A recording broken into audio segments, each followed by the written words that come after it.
Welcome everybody to today's County Planning meeting. It's being held today on the 3rd of December. I'm Councillor Gillian Campbell and I'm chairing today's meeting. This meeting is broadcast live on YouTube through our live channel. Before we start the main business, may I remind people to switch off or make silent their mobile phones and other devices. Microphones to be switched off at all times until invited to speak, and when invited to speak, then switch it on and introduce yourself. For the benefit of listed speakers, I'll just briefly outline procedure. There are several applications on the agenda. Before each one, the planning officer will present their report giving their recommendation. I will then ask the speakers registered in the order they're listed for that application to then address the committee in the following order: parish councillors, ward members, objectors and then supporters. Registered speakers can only make their representations once, but may be asked questions by members as the meeting proceeds. And now I'll ask for the officers present today to introduce themselves. Kirsty Charlton, Committee Services. Neil Carter, I'm the solicitor to the committee.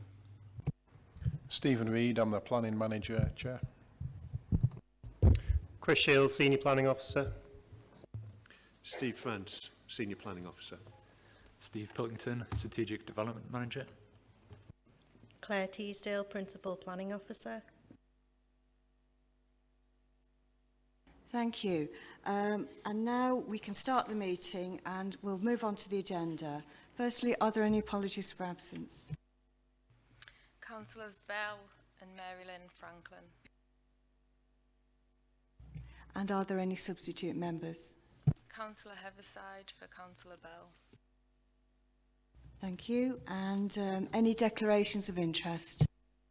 Councillor Bellingham. Thanks, Chair. I have a declaration of interest for the second application for Horndean House. I wish to speak as the ward member, and I will leave the chamber as soon as that is done. Thank you.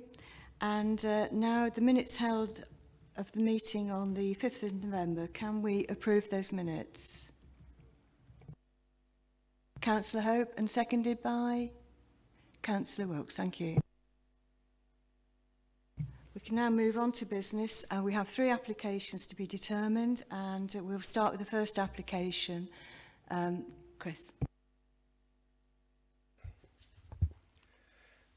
So this application is for the installation of a ground-mounted photovoltaic solar development, electrical substation and associated infrastructure. So this is on land south of Wagtail Lane, Craghead, DH7 ODT. Now this is also to the east of Burnhope, and a lot of people are here from Burnhope today. Just for the scale of development, this is a 27 megawatt scheme. The council's previously considered another site to the west of this, which is a 45 megawatt scheme. So if we look on the site plan on the screen now, the proposed site is outlined in red, and then to the west of the site is the Lightsource scheme, which was refused in March and is currently subject to an appeal that will be determined sometime next year. So looking on the plan here, you've got the settlement of Quaking houses to the north here, Craghead over to the northeast. Off the plan, but to the west is Burnhope, the village of Burnhope. Closer into the site, you can see individual properties and clusters of properties. Homeside Hall here, Homeside further to the southeast, and to the immediate west of the site is Banktop Cottage, which is this property in between the 2 proposed sites. Looking at the aerial photograph, you can see the field patterns there and how the site relates. So there'll be solar panels across here interspersed with landscape planting around the southern edges and the perimeters. The red line you see here leads to the proposed substation, which will be in this location in the southeast of the site. So the site layout plan showing the breakup of the site in terms of solar panels. So solar panels in blue, proposed planting in green. So you've got thick bands around the southern edges. The hatched areas across the site are existing power lines, so the site's been designed around those. There's a public right-of-way that runs to the south of the site. There's a gap here. This was designed to limit the view of the site from Banktop Cottage, which is to the immediate west of the site. It was difficult to show on an overhead for the committee, but the site also has an extensive drainage scheme proposed, which includes French drains and swales across the site, which channel the water towards an outlet in the southeast with a flow control device aimed to improve drainage across the site. So this is the view of the proposed site access. It's an existing field gate on Green Lane. If we just go back to the layout, that is approximately here on the plan. So that will be upgraded to improve the majority of the construction access for the site. This is the gate access from Homeside Lane, which would just be for the installation of the substation on land here. This is a view from Green Lane across the site. You can see the existing wind turbines on Wagtail Lane in the background. And this is a view from Wagtail Lane looking across towards Homeside Hall, which is over here. There's a bit of a rise in land, so you can't see the properties over there. And you can see the wind turbines on the left of the photograph. This is a view from Homeside Hall looking back towards that previous image, which was taken from over on the horizon there.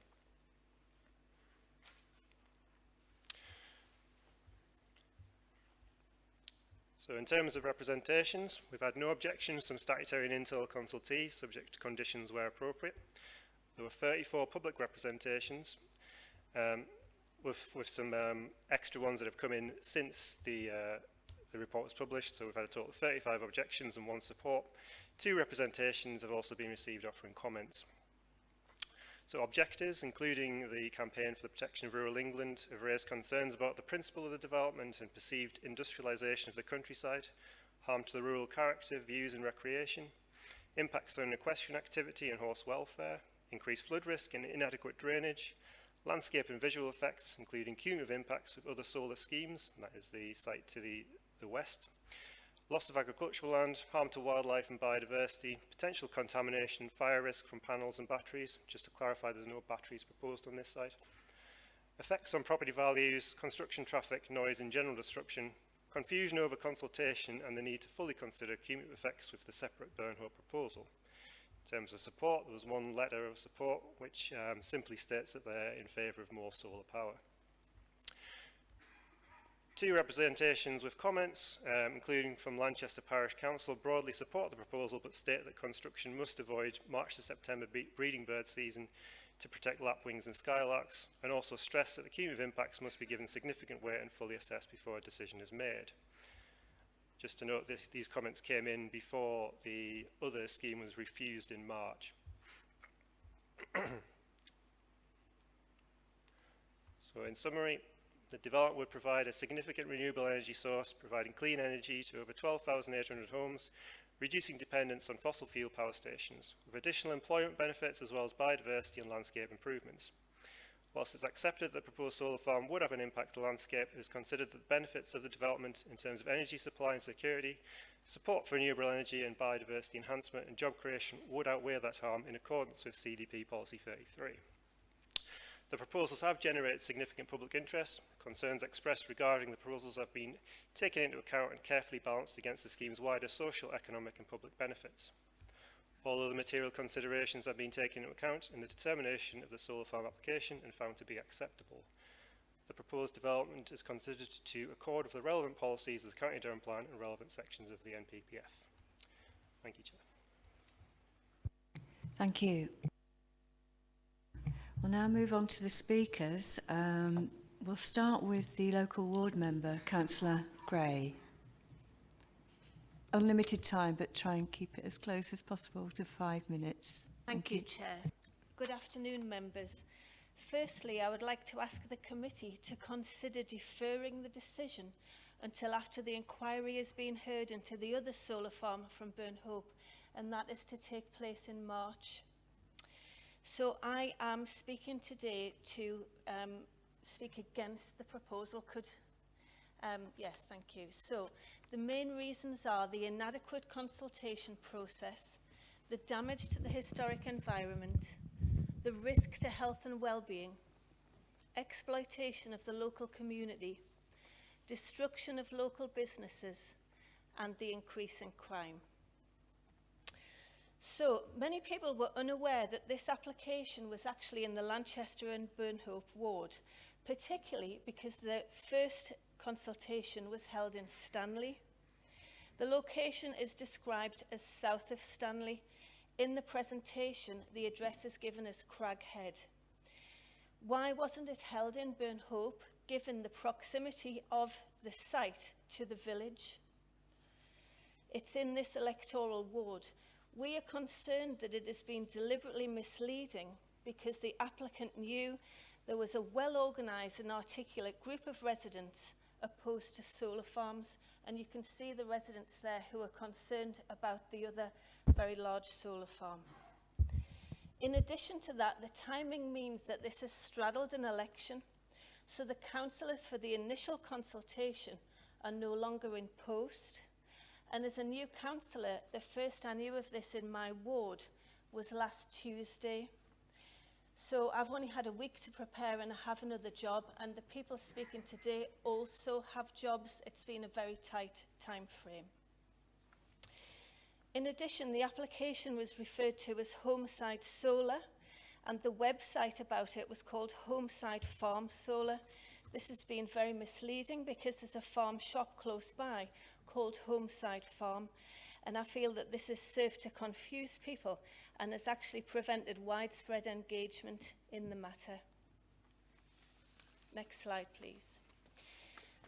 A huge concern is the damage to the historical environment that could take place. If you look on the picture there, there's an image of a Roman diploma that was discovered in 2016 at Lanchester. Members may be aware there's a Roman fort in Lanchester, Longavicium, and the discovery that was made was actually very, very significant in terms of Roman history, and it added important information to knowledge of the Roman Empire. I believe that the Friends of Longavicium have emailed, but unfortunately when I went to check, the portal was down. This was at the weekend when I had time. Only in November did I receive an email from the Friends of Longavicium asking my support as a member for a community dig that's going to take place on a ditched feature that has been recently discovered that might actually predate the Romans. This would be absolutely huge. And like I say, it's only about a mile away. So installing the solar panels and all of the hammering into the ground could well damage or destroy really important Celtic and Roman artifacts. In addition, nearby we have Homeside Hall, which has the remains of a medieval moat. You're going to see a picture of that. The High Sheriff of Durham lived at Homeside Hall until 1570. He was involved in the Rising of the North, and there are priest holes around the site as well. And it's well known that when the mine was present at Burnhope, any Roman artifacts that were discovered were often thrown down the mine shaft. So it makes the existence of these important artifacts a distinct possibility. In terms of risk to health and well-being, following the use of land for mining, backfill, including asbestos and toxic chemicals, was tipped into the land and buried to a shallow depth. Locating solar panels on this land will disturb these chemicals and asbestos, and it could be carried into water supply and food sources, which could cause significant harms to the local population. The village of Burnhope has, according to the data from the Haven Surgery at Burnhope, got below average measures of health and wellness. And to quote statistics from Durham County Council Public Health Directorate, have higher levels of health need across key disease indicators, including hypertension, diabetes, cancer and strokes. Locating a large and unsightly solar farm which will blight the countryside views, move wildlife, will have a material impact on the health of the community. I think one of the things that we feel most passionate about is the exploitation of the local community. The village of Burnhope has long been forced to have unsightly and unhealthy surroundings because of our need for energy. Next slide, please. So there's a picture there of the coal mine at Burnhope. So for years, the village was dominated by the mines, with the pit head and the slag heaps marring the view. In 1949, the pits were closed and the community was left to rot with a D notice. Open cast mining then raised the ground of trees, shrubs, greenery and wildlife for 25 years. Finally, the village was gifted land for a nature reserve at Chapman's Well, where owls, curlews, newts and flowers grew. Flat walks encourage residents to take to nature to improve health. But now, at the whim of big business, we are here again, yet again facing a huge solar farm. Next slide, please. No one denies the need for solar and renewable energy, but not here, not in the middle of the community. Many other parts of Durham would be much more suitable, away from a village, away from an equestrian centre in particular. So Danielle is going to speak to you later about the impact on her business, but this is going to cause massive problems for them. They provide livery for currently 55 horses. Horses exercising are terrified by the light given off from solar farms. And we believe something so unsightly is also going to have an impact on tourism. And this will create not one job in this ward. And finally, the increase in crime. We know that solar panels and associated features are the target for crime in terms of stealing of panels. The postcode of DH70 has become notorious over the last 10 to 15 years. Some members might remember the famous cash for crash scam that took place, and recently we have had 2 shootings in the area. Data from Key Statistics and Trends 2024 to 25 show there's been a surge in incidents over the last year. In the first part of 2024, over 70 incidents of theft were noted, and on 20% of the sites where theft occurred, at least 20 kilometres of copper earthing cable has been stolen. The financial impact theft has caused an estimated total loss of £7.1 million. Between 2022 and 24, one single site suffered over £250,000 in losses across 4 thefts. These crimes are highly organised. As I said before, we know we have organised crime in our ward. Gangs often conduct reconnaissance visits to plan their operations, and they have established disposal routes across to Eastern Europe and Cyprus. We know that sites that have been targeted once have a high likelihood of being targeted again. Once a site has suffered 2 intrusions, there's a 50% chance of further incidents. Thank you for hearing my considerations, and I urge members to reject the solar farm in this location. Thank you, Councillor Gray. Now move on to, we've got 4 objectors, and they've got different amounts of time allotted to them. Mr. Cutter, 4 minutes, you're first on the list. Hi everyone, I'm a construction qualified professional, business owner, experienced in renewables, construction and engineering. Our 3-generation family of 5 lives at Homeside Hall and runs Homeside Hall Equestrian, a business built over 20 years with our own hands, our savings and our hearts. We provide sustained employment not just for 6 months of construction. We use and support local business. The site does flood. Car parks and drainage suffer repeated costly damage and insurance claims. Significant anti-flood investments by us. Developers label area low risk. It's clearly high risk. Drainage report is based on broad methodology applied at national scale in a lot of cases. Their findings state some elements only act as a guides. Site-specific conditions must be considered. Groundwater survey was done 25 years ago. The proposals are misleading and don't follow policy 35 of water management in the committee report. The developer claims consultation, we received only a leaflet. Our business, livelihood and businesses are at risk. No fields to use, no income. What effect is ground disturbance on natural springs that waters our herd? Reading the Coal Authority report and Policy 32, we disagree with the decision acceptance made by the Planning Authority. Site is designated mineral safeguarding area, high risk on the reports. The water mains runs through, our water main runs through the solar farm, supplies home stables and livestock. No solutions proposed. Developer or landlord have made no contact. The ground is unstable, reclaimed, high-risk coal-board land. See the Coal Authority report. The Fire Brigade statement, we'll deal with it when and if it happens. Not acceptable. Substations 100 metres by 30, less than 150 metres from our house. Serious risk. Proposals lead to increased business and house insurance premiums. Wind noise from panels will spook horses. They are fright and flight animals. It's called Windmill Hill. Panels are 3 metres high on slope land. Noise will be excessive and unpredictable. The BHS report cited by developer warns horses are sensitive to noise. Keep developments away from horses, equestrian businesses.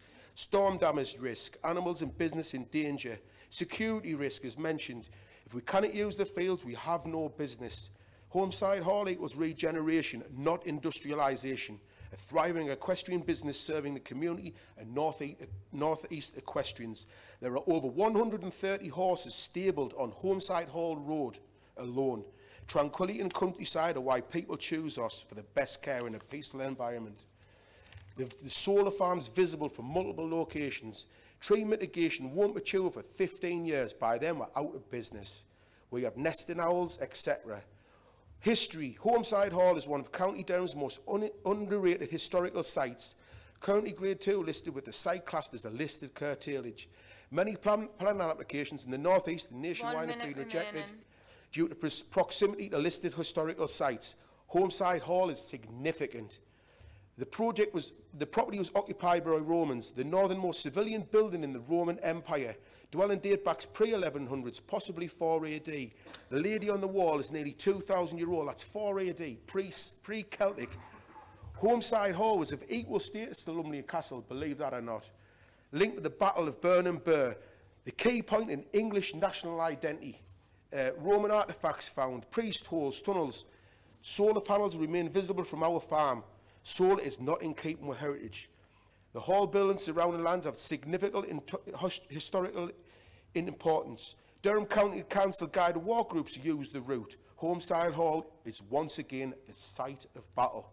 Please reject this development and protect our business and livelihood, protect our homes, protect jobs, uphold animal welfare and overall preserve our history. Thanks for listening.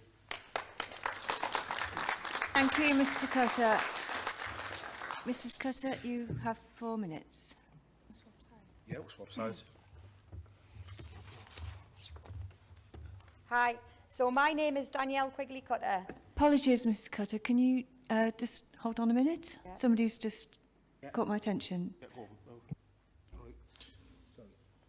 Cheers, Chair. Yes, Councillor Scott, yeah. Due to Phil Cutter speaking and Olivia Yard being in close assembly, I'm going to have to declare interest. I'm going to leave now. Thank you, Councillor Scott.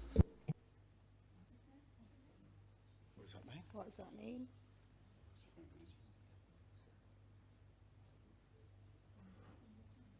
What does that mean? No. Who's that? No.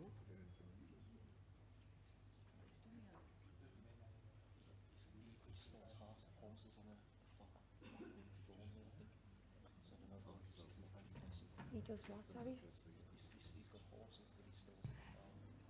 Right, Mrs. Cutter, sorry about that, but you can now proceed. Sorry, can I start now? Okay. Yes, you can. So my name is Danielle Quigley-Cutter. The British Horse Society is the UK leading equine charity and the most recognised equine governing body in the world. I hold my British Horse Society Stage 5 Coach, Rider and Stable Manager, one of the highest qualifications in the world. I have dedicated my whole life to horses. For 20 years, I have owned and managed Homeside Hall Equestrian, a BHS-approved establishment, caring for and training over 55 horses. I employ 8 members of staff. We also provide apprenticeship programmes, professional training, national competition, with hundreds of people visiting our centre every week. We serve as a local hub for equestrian activity and education. Within 1 mile, there are 4 livery yards housing over 250 horses, making Burnhope and Craghead a heavily populated equine area. Extensive scientific research provides evidence that the horse does not perceive the world like you or I. He has a limited colour palette. He's basically colourblind. They struggle to interpret flat, dark or reflective surfaces such as solar panels and perceive such objects as threats or traps. As a horse is a prey-animal, meaning his natural instinct to a threat is fright and flight, so he spooks, bolts and panics. Given the average mass of a horse is 500 kilograms, any such reaction poses a serious welfare risk to animals and a safety risk to handlers and riders alike. Horses have superior hearing to humans with a wider frequency range. They can hear 4 kilometres away. As prey animals, they are particularly sensitive to sound, and if they perceive a sound threatening, they will panic and run. The proposed solar array, inverters and substation borders all of my essential turnout fields, the entire essence of my business. The developer's report omits guidance from the BHS. Their report does not refer to the statement, the noise from inverters, particularly when energy generation is high, has been reported and is very intrusive and disturbing to users of bridleways, equestrian businesses and land used for keeping horses. With this information, the solar array will render my essential grazing and riding fields unsafe and unusable. I will lose all of my income. I will be forced to close my business, making redundant 8 people, as well as other businesses in the area. You will destroy the strong equine community within our local community. The BHS states arrays should be avoided where glint and glare is likely to affect users of an equestrian route or an equestrian business. Yet the proposed array inverter substation is just metres away from my horses and my equestrian business. My business cannot sustain standing still for 15 years while we wait for bordering trees to give us cover from glare. The transformer substation inverters will make noise for its whole lifespan of 50 years. We will lose essential hacking routes. Flooding, potential natural water contamination, fire safety, flying debris, the list is endless with catastrophic effects this will have on all of our businesses. My whole life's work and my daughter's future is in danger. The proposed solar project will create few employment opportunities for our community, yet it will be the end of local businesses, the enrichment and economic incomes it brings to our local community. I urge you to reject. Thank you. Thank you. Mr. Galloway, your next 2 minutes.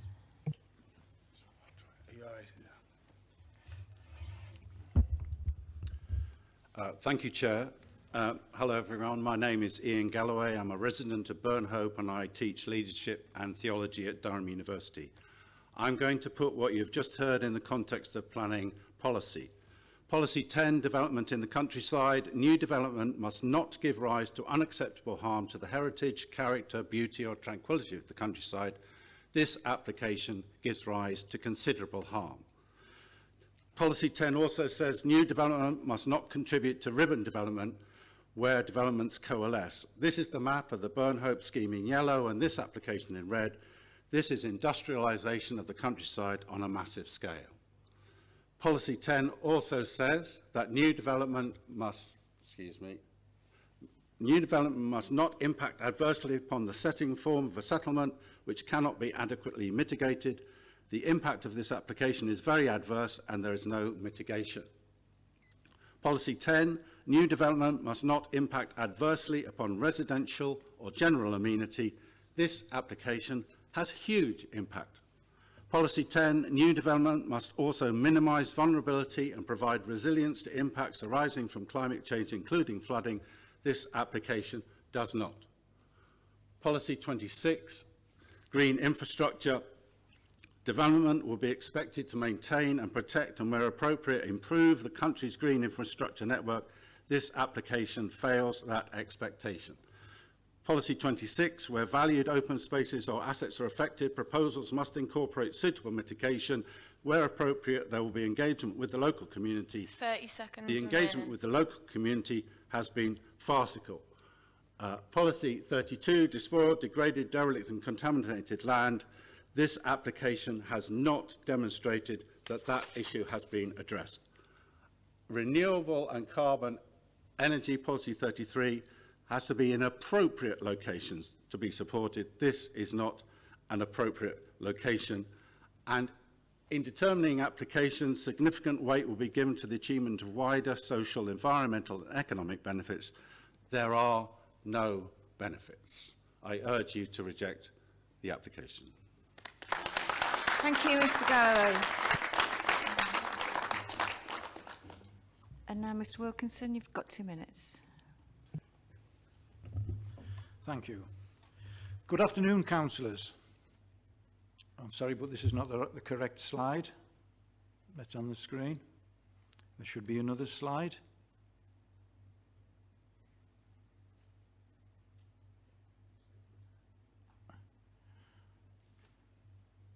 Mr Shields should have the slide, the smaller slide. He was emailed it yesterday and he was emailed it this morning as well.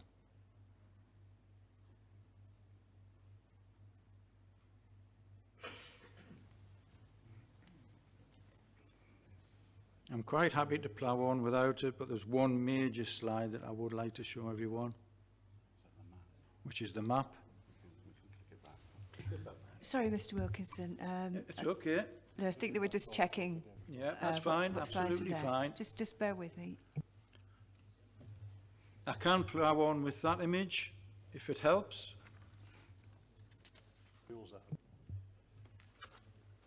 Mr Wilkinson, unfortunately, they haven't received the revised slides in time, but carry on with what you've got to say on these slides you have there. Well, it was exactly the same as the one yesterday, and I was confirmed that he did have it, but absolutely fine. I'll carry on with what we have here, no problem. Good afternoon, councillors.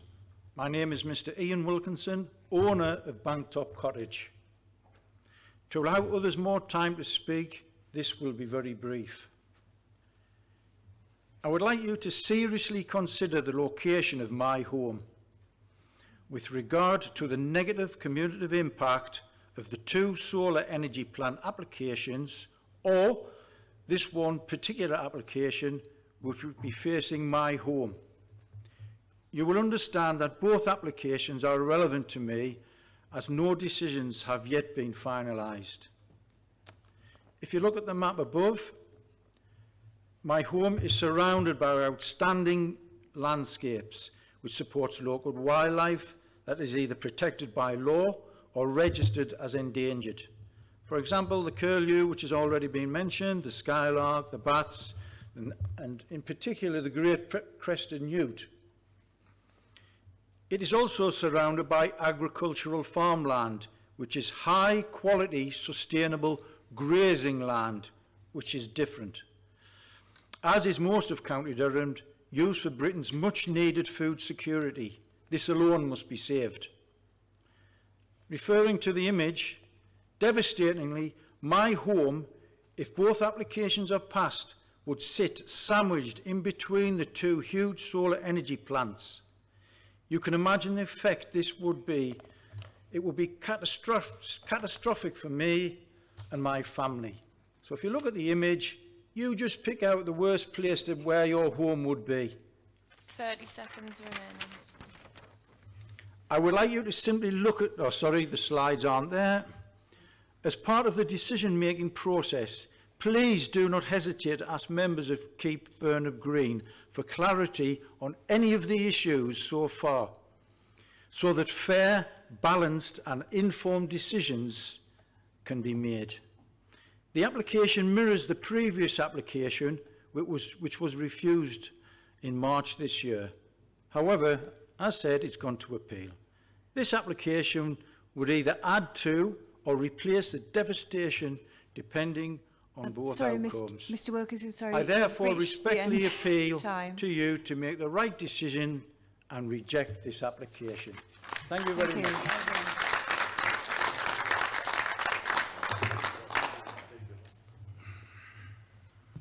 Right, we'll now move on to the supporters of the application. You have 12 minutes between you. I don't know if just one of you wishes to speak or... Sorry, so you just Ampere Solar Europe. Hi, good afternoon. I'm Scott Johnson from Ampere Solar Europe. I've been the consents manager for New Acres Solar for the past 2 years, working, well, we're called ASE for short. And you may sense an accent, but I just want to briefly mention that I am British and British only. I live in North Yorkshire with my wife and 2 children. ASE UK has a written statement that you can find in the committee report for today's meeting. I'm not going to repeat that statement word for word. And I'm here with my colleagues, Andrew Douglas, who comes from North Yorkshire but lives in Sheffield, and Daniel Fox, who comes from Cheshire and lives in Helsby. ASE UK is the British arm of our company, which also operates in Germany and the Netherlands. We're a small company, and we're a very close and supportive team of like-minded professionals. We're geographically spread out across the UK, mainly England. And I say this because I could give you the ASE UK standard introduction, which you can read in our written statement. But I think you've heard all of that, and you would want to know who we really are. So I'm here representing us as genuinely as I am able. We are good British families living in Britain, wanting to make our country and our world a better place, especially for our children and our children's children. Our landowners, the Barons, are seeking to diversify their holding, which will help to guarantee the viability of their agricultural business in the long term. It's a very important and also national policy compliant way of keeping rural businesses like theirs thriving.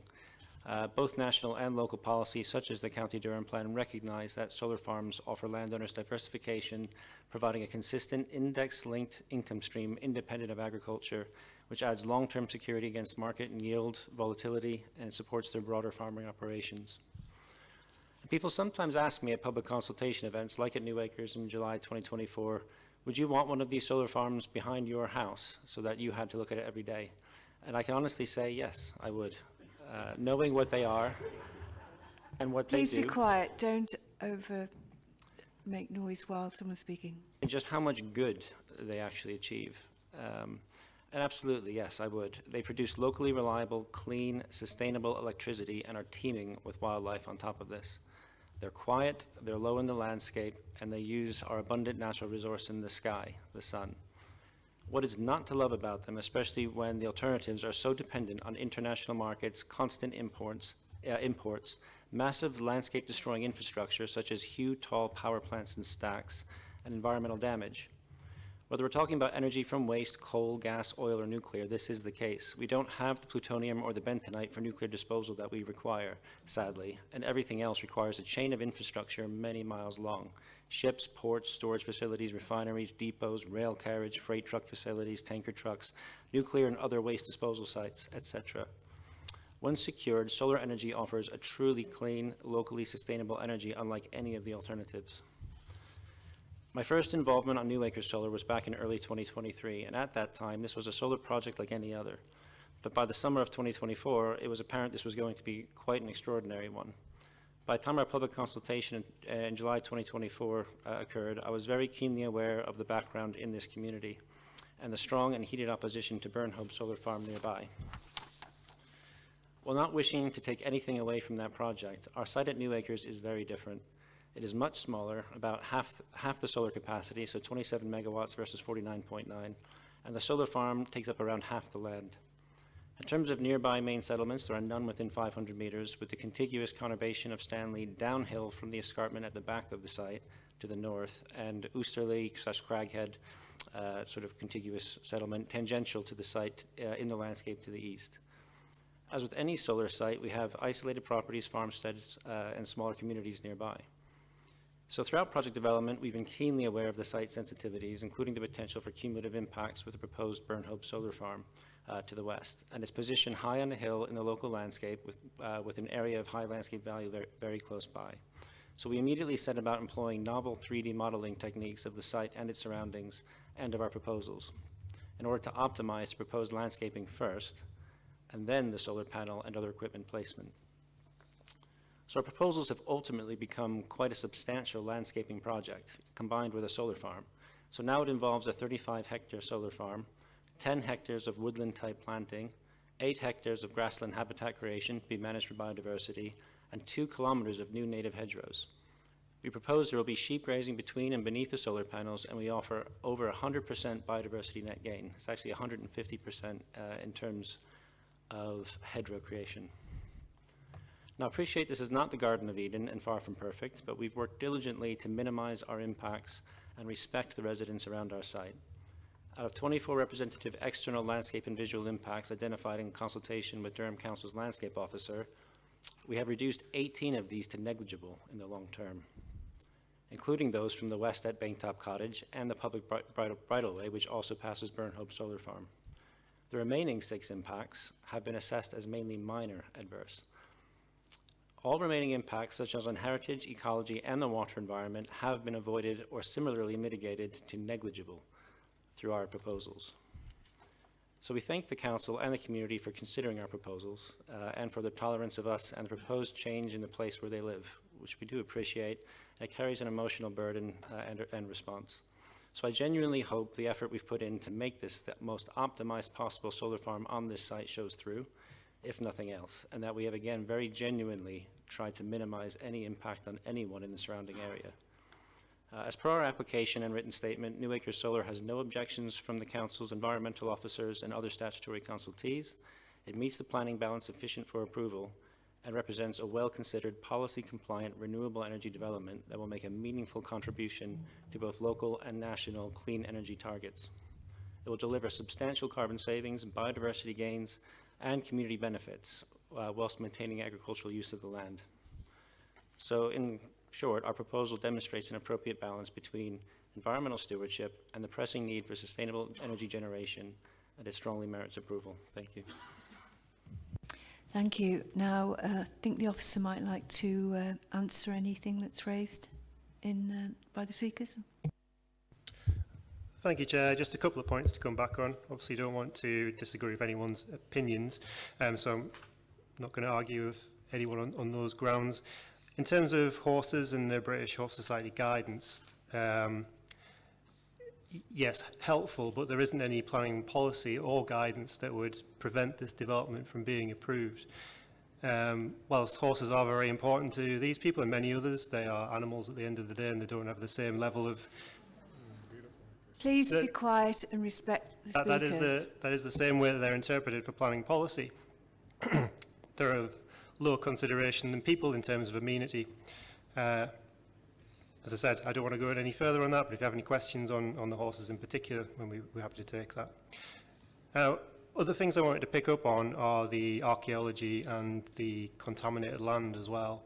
Now, the site's been scanned with a geophysical survey, which didn't identify anything in particular across the land, but that we have a recommended condition to do further trial trenching post-determination to pick up any issues that might have been missed. But our archaeologists and design conservation officers have no concerns about the site in particular. I do have concerns about the allegation that the site has contamination, in particular asbestos dumping on it. We have an assessment that's been done and a consideration by our contaminated land team, and that hasn't raised any issues. So if there's any evidence to prove that there is landfilling or asbestos tip on the site, then happy to see that, but we have no evidence of that ourselves. And then in terms of consultation, I think a lot of the issues that are raised are in terms of the consultation event held by the applicant. Our own consultation was very extensive, approximately 1,700 letters sent directly to people's properties, site notices and neighbour letters sent out in January. So that's significantly more than what we would normally do for a site of this scale, or indeed any development. So I'd say that the consultation was very fair on this application. Thank you. Thank you. Now I'll throw it over to the members for questions. Councillor Wilkes and then Councillor Shulman. Morning, Chair. A few different questions and points. I would say that I do agree with Councillor Gray about the fact that when we have elections and then new members come in, if you haven't been given a list of the applications which are still outstanding, how are you going to know? Don't really think that's relevant. Can but I you do just think ask a that should be question looked at, about yeah. the planning application Yes, itself? Yeah, more importantly, could we have a look at the satellite image that was provided at the start? Because I'm looking at that. Can someone confirm to me that doesn't look like grazing land? It looks like arable land. It's brown unless all the grass is dead. So can someone from the applicant or the officers confirm? Because we're being told it's 3B farmland, which is at the lower end of quality, but I'm not convinced looking at that image. The second thing I want to ask is, can the horses at the equestrian, are the horses at the equestrian centre and on the land where they would graze or where the business is currently operating, would those horses actually be able to see and hear the panels from the centre prior to all of this landscaping, which is going to take 10, 15, 20 years to grow? And then just in terms of the cumulative impact questions that have been raised, am I right in thinking that because we're waiting on an appeal until March, that the developer could actually seek redress with the inspector if we were to defer this until that date? Because I am really concerned about cumulative impacts of these kinds of developments. Thank you. Now, I think I'll start with you, Chris. Thank you, Chair. Yeah, and confirm it's grazing land, although we couldn't see very much on the site visit this morning. I could see sheep in those fields. In terms of the horses, I think we've heard that they can hear very well, so I'm not going to disagree with that. I have no expertise on that matter. I'm sure that the people from the Equestrian Centre can help you more with that question. In terms of cumulative impact, if the application is deferred, then the applicant has the right of appeal from tomorrow in terms of non-determination if they did not want to wait until either the next committee or even further down the line when the other site is determined. Now, we know that we've currently got it scheduled in for the inquiry to sit in March, but that doesn't mean a decision will be issued then. It certainly won't be. It'll be later in the year, potentially in the summer, but it could be later. Do you have a follow-up? Because I'm not satisfied with asking the owner of a business what the impact is. I want to know from the planning officers what their assessment of the impact on that business is and whether or not the horses will be able to see these panels when they're out in the fields. Okay, thanks. It really is important for us to understand whether or not that is in fact Has there been any assessment specifically of the impact on the business? There's been no specific assessment of impact on the business, but to answer your question directly in terms of the horses, they would be able to see the panels, particularly in the early years as the planting grows up around the site. These are the fields that the horses would be in. As this matures, then the view will be less, but because this is on a rise, the further back you get, the more visible they become at the further point. So on the final question then, Chair, Excuse me, okay. Councillor Wilkes, have you got one further question? It's to seek some clarity, yes, on that answer, because my understanding would be that if there's going to be an impact on a business which is significant, and given the policies that we have, such as mitigation being required under Policy 26, I would expect the applicant to have looked at what the impacts are on a business and to provide details for us so we can properly assess the application. I think you're getting into speech now, so save that for the debate. And Councillor Shulman? Are there existing French drains on the site? Because I am concerned with the photographs we saw of flooding. Those French, if there are French drains, they're not working. I think that's again for you. At the moment, there isn't any specific new drainage in the site. I'm afraid I don't have an image of the planned surface water management here, but if you were to look in the application, and you don't have the opportunity to do that now, but our drainage team have, that includes extensive French drains and swales across the site. Now, the French drains are intended to move the water, and the swales are intended to hold on to it for a prolonged period of time to allow it to slow down. The drainage system will then direct the water to the outlet point to the southeast of the site with a control device on it to limit the flow and prevent significant flooding as it is now in the uncontrolled way it moves off-site. I hope that helps. Councillor Stevenson. Just a quick question about there's obviously two different applications put in this area. Are they both by the same applicant, landowner, or are they two separate companies? Or? Thank you. Chris, can I just ask, are these applications in site both by the same applicant? I think that's just no.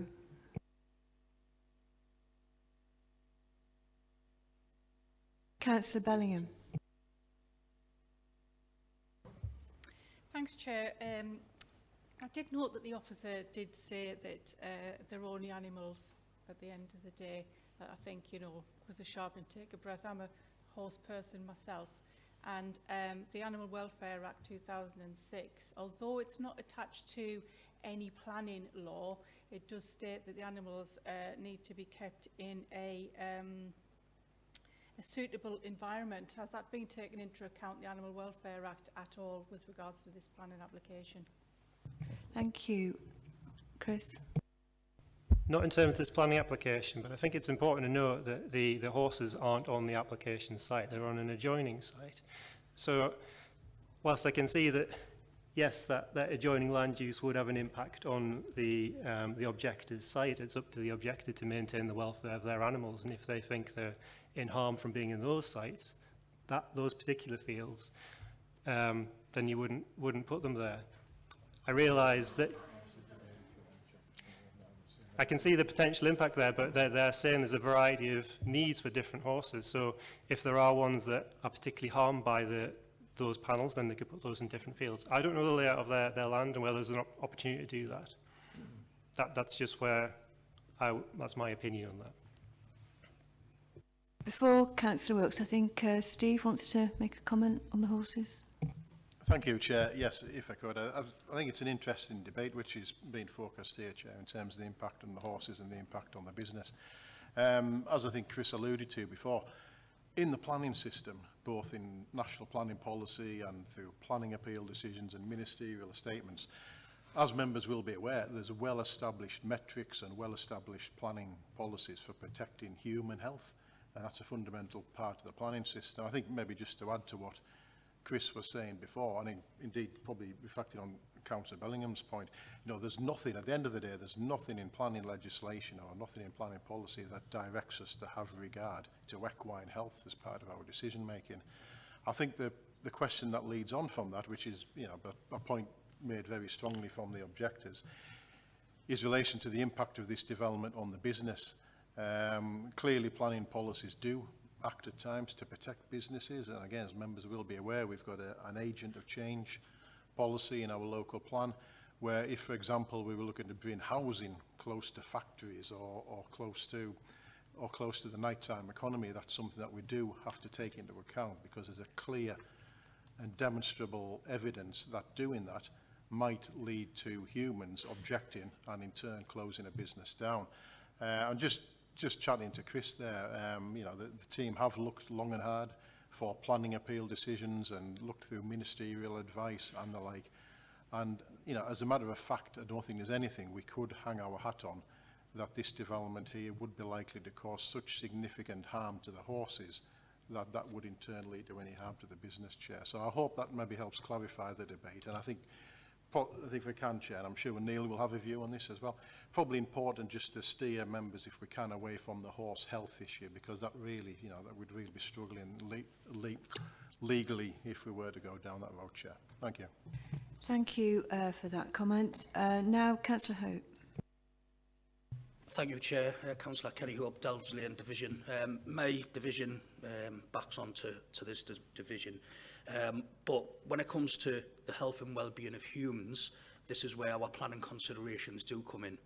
Now, I'm not a horsey person, but forgive me if I'm wrong, do horses not give good health and well-being to humans? I don't really think we can answer that. It's not really coming within the planning remit, I'm afraid, Kenny. Any more questions? Councillor Wilkes. Just in respect of the community fund paragraphs at 251 and 252, I can't recall a planning application that I've seen recently that doesn't detail it. Now, I appreciate it's not part of the final planning decision making. But when we had the Burnhope application, I can remember a miserly amount of 49 grand, which was then up to £500,000. Here, I don't see any figures at all as to what's being offered to the community, unless it's on a paragraph I haven't seen. Can anyone clarify that? So the question is there a community fund and how much? Yes, they've said there is a potential community fund, but as it's not a material consideration, it's not in the application, it's not here for consideration. Do we have any further questions, or do you want to now move on to debate? Councillor Bellingham. Thanks, Chair. I know this has been mentioned before by the objectors, but we're looking at sort of policy 10, 39 and 40 from the County Durham Plan with regards to development in the countryside, unacceptable harm to the character, the whole thing with regards to the County Durham Plan and those policies that basically go against anything like this. So I was just wondering, has that been looked at, examined, and what analysis has been taking place to throw the balance in favour for the officers in this solar farm project? Chris? Yes, thank you, Chair. That is detailed in the landscape section of the report. So policy 10 is development in the countryside. There are exemptions to that, including renewable energy. So a lot of the initial issues are skipped over, and then you get to the general development criteria towards the end of the policy. Now we've examined it with our landscape team. We did we took nearly the whole team out to look at this site and the other Burnhope site together, and the consideration was that the landscape harm was not unacceptable, which is the policy test when we're not in a designated landscape. So that's where we got to on policy 39, and that fed back to policy 10, where we're not tripping over that harm where it becomes unacceptable and therefore should be refused. You mentioned policy 40 as well, which is hedgerows. On this site we aren't losing any hedgerows. In fact, we're gaining quite a significant amount more. So I don't think that's particularly relevant here as a reason to reject the application.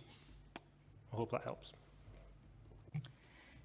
One question from me. In the report you did say that there was a notable cumulative impact, and yet suddenly there wasn't because of a few trees being planted. Is that a fair summary? There is a potential cumulative impact depending on how you view the site. If you do contrive to walk from one end of the light source site, the one that's been refused, all the way through to Homeside Hall, then you would experience them as a continuing expanse of solar panel. The views from our Public Rights of Way team and from what we've seen on the site is that most people would do one walk or the other. They wouldn't do one continuous walk and then walk back. There will be exceptions to that. I'm sure some people will do that walk. But the way people experience it would be one site or the other, not as an entirety. Any further questions? Are you ready to add your comments now?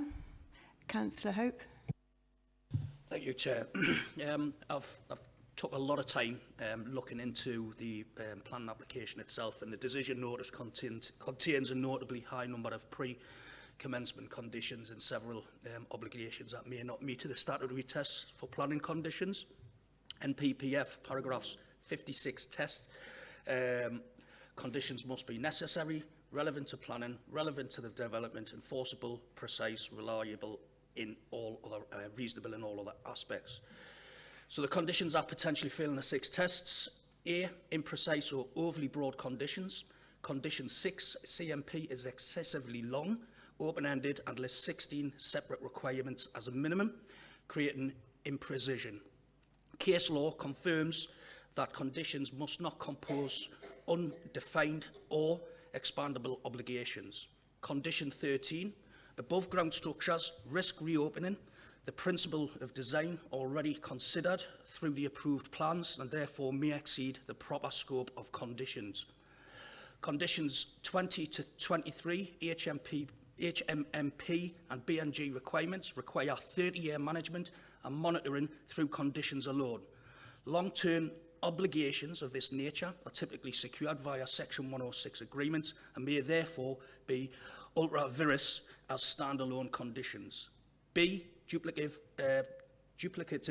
conditions. Condition 6, CMP 9, wheel cleaning and 10 CTMP overlap in content and appear to regulate the same operational matters.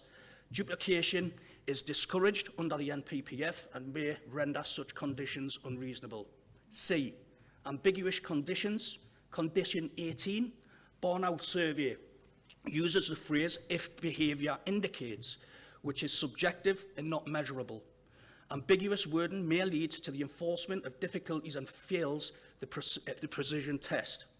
Condition 11 defines a trigger point of substantive construction works, a term without statutory meaning and thus not enforceable.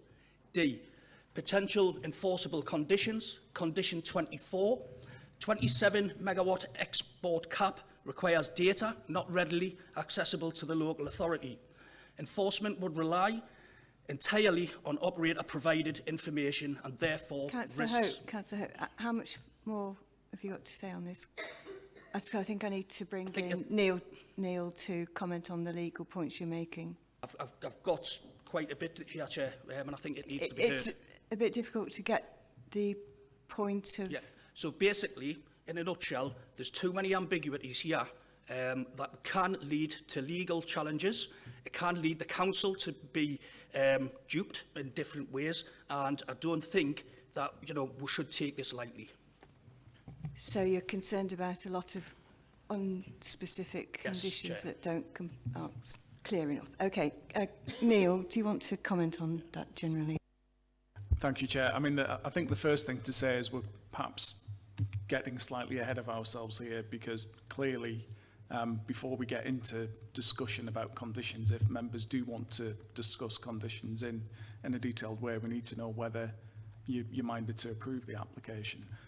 But just parking that for a moment, I mean, what I would say in response to Councillor Hope's observations about the lawfulness of the proposed suite of conditions at the end of the committee report is, in my experience, they're a fairly standard set of conditions for this type of application. And my view would be is that they do meet the relevant legal tests for imposition. But as I say, that's something that can be perhaps explored in greater detail if members really want to discuss the nitty-gritty of conditions, but we'd have to have a resolution for approval first. I think we should just focus on the policies of this how they relate to this application. So, Kenny, can we just park the conditions for now? And if you've got any comment on the actual report in policy terms, material conditions, please go ahead on that. Thanks, Chair. I think it is important that we do look into the detail of this in every planning application, the policies, the lawfulness of it, and all of that sort of stuff. I think it's very, very important. Other members, do you now want to contribute? Councillor Wilkes.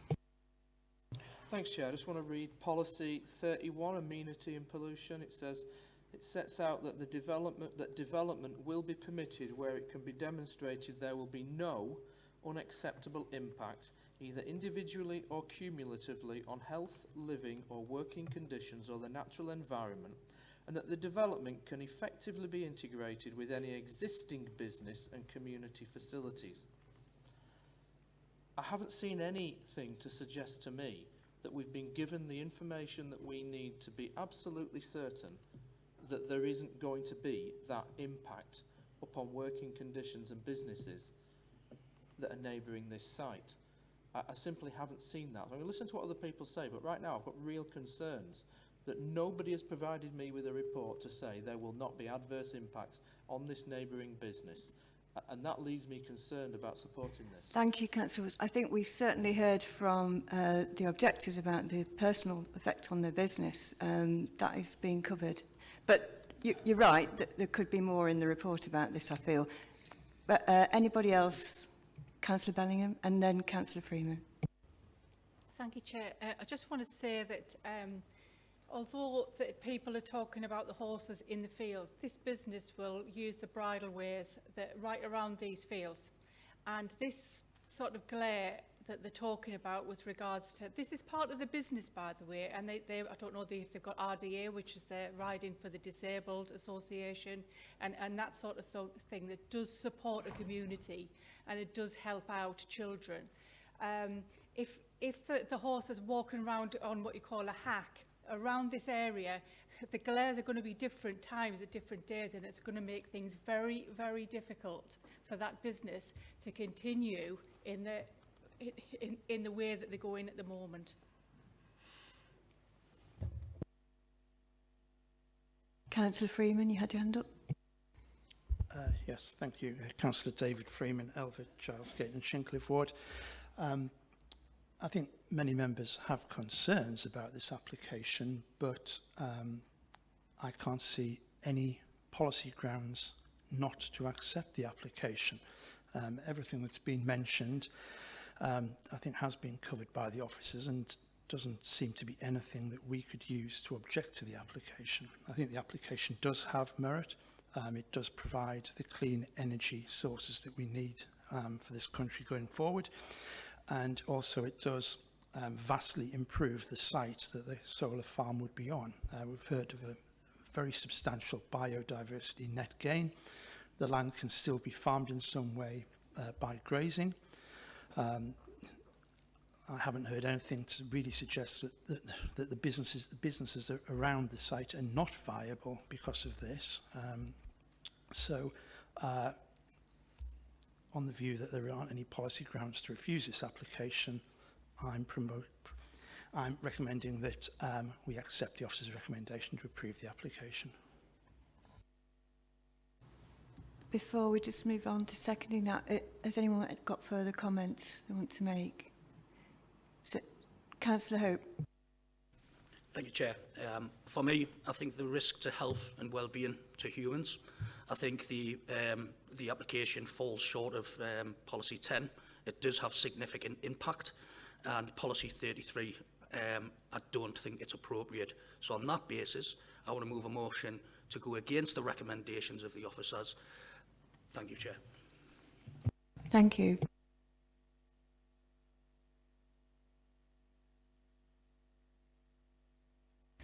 Any seconders for the first proposal? Seconder for the second proposal to refuse? Councillor Frank? Yes, you second it. Thank you, Chair. So I think we'd need to understand some further detail, please, Councillor Hope and others, as to exactly what the grounds for refusal are. I know you've sort of summarised it in very general terms, along the lines of impact on health and well-being to humans, and you've also referenced contravention of Policy 33, which is the key renewable policy here. What precisely are you concerned about? So on Policy 33, I don't think it's appropriate because of the location as to where it is. Yes, we have got a need for renewable energy, but it isn't in the right place. So what is it about this location that you're concerned about in terms of its appropriateness? The landscape, and also the risk to the health and well-being of the population within the area, using this area as a safe haven.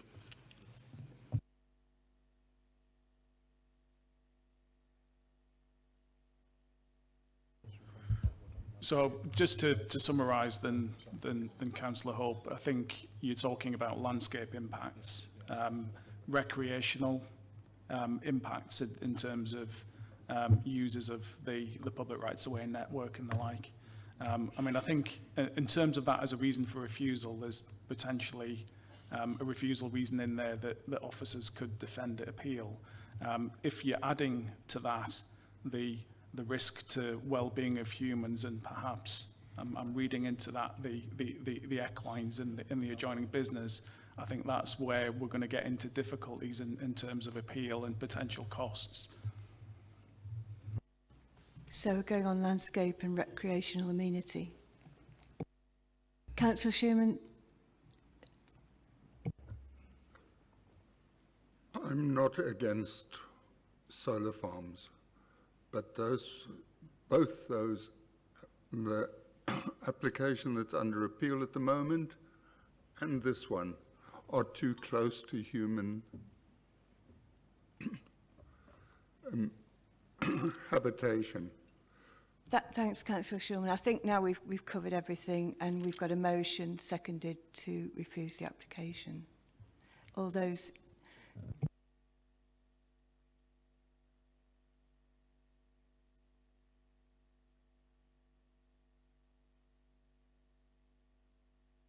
Sorry, just to clarify, Councillor Hope, we're going for recreational amenity and the impact on recreational amenity and landscape. That's correct, Chair. So on that basis, the motion is to refuse the application. All those in favour? That's 5. Thank you. All those against? 2. So motion carried. Chair, I'll be abstaining on this because Abstaining, I don't yeah, believe I've been given got that. sufficient information to pass it or decline it. So the application is refused.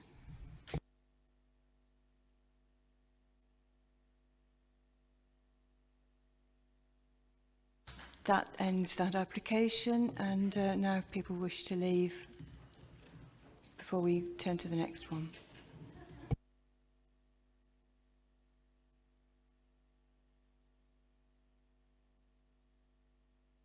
Councillor Campbell, Yep.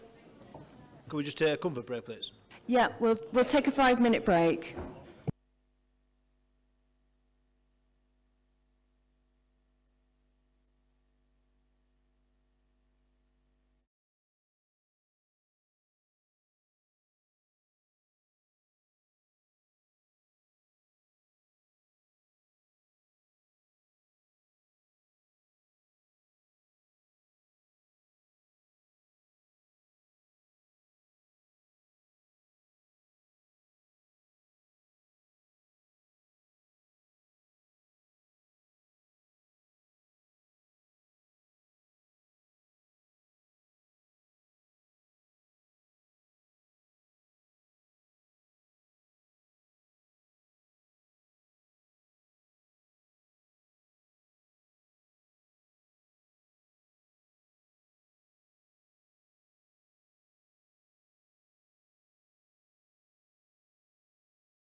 Thank you, everyone. We're now ready to move on to the next application, the officer will now introduce the case. Thank you, Chair. Good afternoon, councillors, ladies and gentlemen. I'm going to present to you today a hybrid planning application. That's an application made up of both a detailed part and an outline part for the development of 105 new dwellings in Hordern. The site is at 3rd Street, the former 4th Street, where we visited this morning. You can see there's an area of open space, and 5th Street. Hordern is obviously to the east of Peterlee. Site is outlined in red on the slides there, and again you can see the central area of open space where 4th Street used to be. This is running from west to east, so 5th Street is at a higher level as we saw this morning. The site falls down from 5th Street across the open space and down to 3rd Street at the bottom. The photographs show, and we'll look on other photographs as well, the primary school, which is immediately to the right and accessed from the site. Of note also on that image, you can see to the left, the west of the site, is the edge of Welfare Park, which is mentioned in your report and important to Hordern Parish Council, who commented on the application. Top left, just off screen, is the impressive church that we looked at this morning, the Grade 2 listed building. And on the top right-hand side within the site, you'll see a concrete area that we parked next to this morning, an open area where an apartment block is proposed. There's a larger scale aerial photograph here that shows the site in the context of the village and some of the surrounding facilities. Hordern Railway Station, we drove into the car park this morning, is to the right and in purple. And the allotments we noted at the same time are noted with those orange spots. The aforementioned primary school is a yellow triangle immediately to the west of the site, and you can see east of the site, and you can see there are other schools in the immediate vicinity in easy walking distance, the academy at the bottom, and 2 other primary schools to the southeast and to the west. You can see the railway line, obviously associated with the station, the coast, top right, and you can see the aforementioned park immediately west, and then the larger Welfare Park, which is the far side of Hordern Football Club and Hordern Cricket Club. The Welfare Park has excellent facilities, including a cafe and a bandstand. The application proposes the demolition of the numbered streets, or some of the numbered streets, 3rd Street and 5th Street. 5th Street is a traditional terrace straight onto the road. 3rd Street is a little larger in terms of some of the properties with small garden areas in front.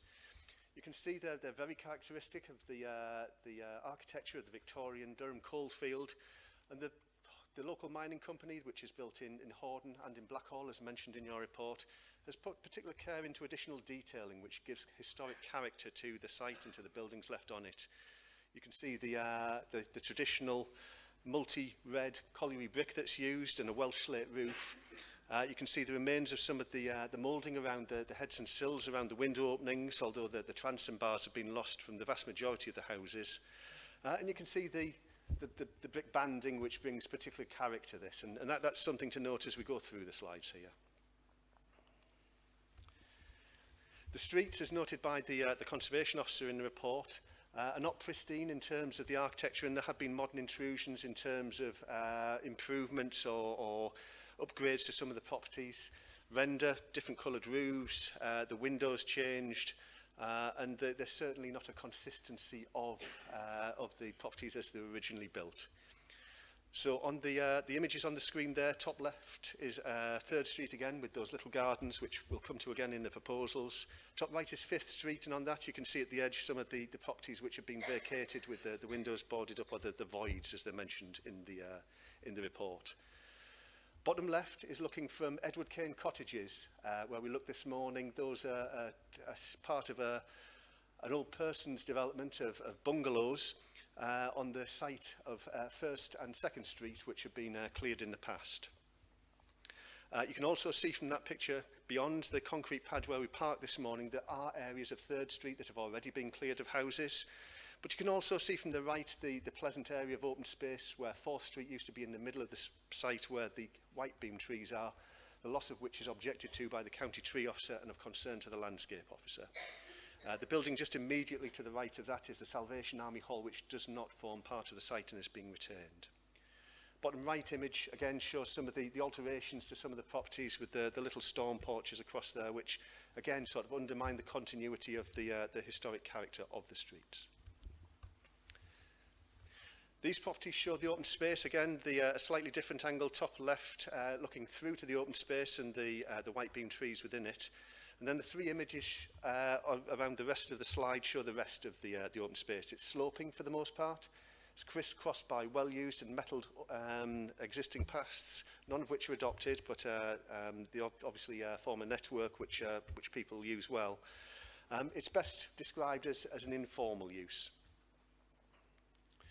The next set of slides effectively illustrate the cut between the terraces that we looked at this morning that lead down to the primary school at the bottom of the site, which is accessed at the bottom of 3rd Street. So the image top left shows how when the path which descends through the terraces comes to 3rd Street, there are barriers there to prevent children running across it. There's a narrowed road there to stop the traffic going past it at speed, and either side of that there's an existing bus stop which is to be retained in one in either direction to be retained as part of the proposed development. If you recall then the photograph I showed you of the existing properties, there has been a significant input into this to try and replicate the character of those existing properties. So you can see this is a balance between modern, sustainable, insulated properties with large windows and some modern character in terms of the size of the window openings and the nature of the doors, but using a consistent materials palette to reflect the Welsh slate, the colliery brick, the banding across it, and even the dental course corbel detail on the roof edges. This is a significant improvement on the council house types that we often get.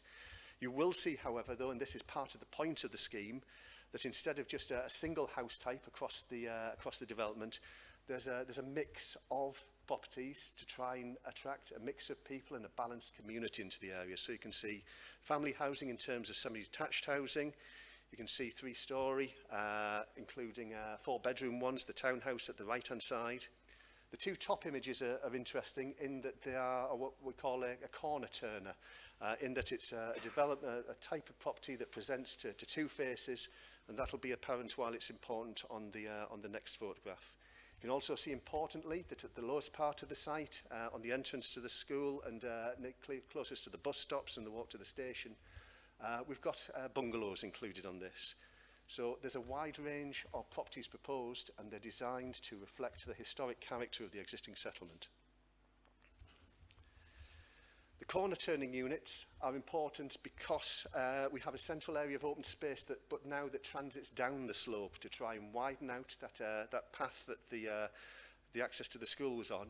And in terms of passive security, which is recommended by Durham Constabulary, we have properties which face onto the numbered streets but also turn the corner to look onto the open space to police by default people using that. That's the image at the bottom left. You can see from the top two images, on the one hand, these aren't terrace streets anymore. The properties are separated out. But you'll see from the following slide, where it shows the site layout, that there's a very strong linear effect to this, which reflects the contours and reflects the existing street pattern there. So the existing streets, 3rd, 4th as it was, and 5th Street are retained. It has the character of very linear development, but with modern expectations of buildings, with the local vernacular reflected in some very careful detailing. The bottom left image is particularly interesting in that is one of the properties in 3rd Street, and again the developers managed to retain some of those little private gardens at the front to reflect the existing dwellings. Site then, I said, is as a hybrid and is further subdivided in a way. So on the left, the image shows the two parts of the site, as in the detailed part with the you can see the layout and the street pattern and the parking proposed. And on the left, you can see the proposed outline consent. Outline consent is given in principle. It's laid out to ensure that that does reflect the linear street pattern again and achieves what we feel is the current layout has done. But that will be for determination later on Because of that, there's almost a duplicate set of conditions, part to cover the detailed phase of the development and part to cover the outline phase of it. The application will be further subdivided into 2 phases, and the first phase is shown in the middle there, and that would be on the green part of the site, unfortunately necessitating the loss of the trees. The conditions again have been, and the application that justifies them have been set out to ensure that between the different phases, if phase 1 has to ensure that the remaining houses in the second part of the detailed scheme retain their residential amenity when the first phase has been taken out. So we try to consider the residential amenity implications of a phase development going across the site. So as each part is hopefully implemented, the subsequent phase retains its residential amenity for as long as it needs to be before that is built out. On the right-hand side, you can see a detailed landscaping plan of this proposed central area, which is a far wider area, a funnel of green to take pedestrians and particularly the children and open up the access to the school at the bottom of the site.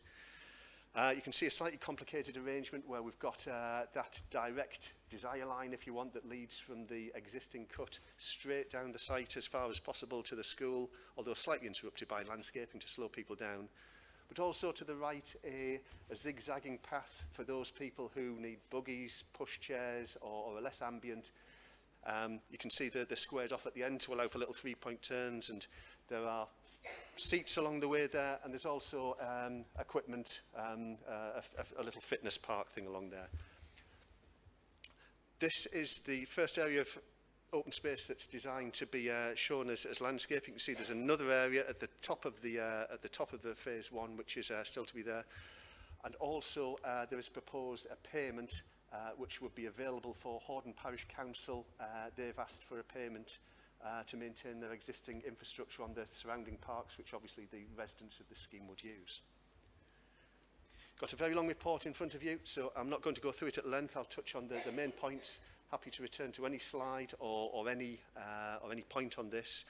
But in terms of the comment returned back on the application, the Highways Authority confirms that whilst this isn't a scheme that meets full standards, it is a scheme that's capable of adoption.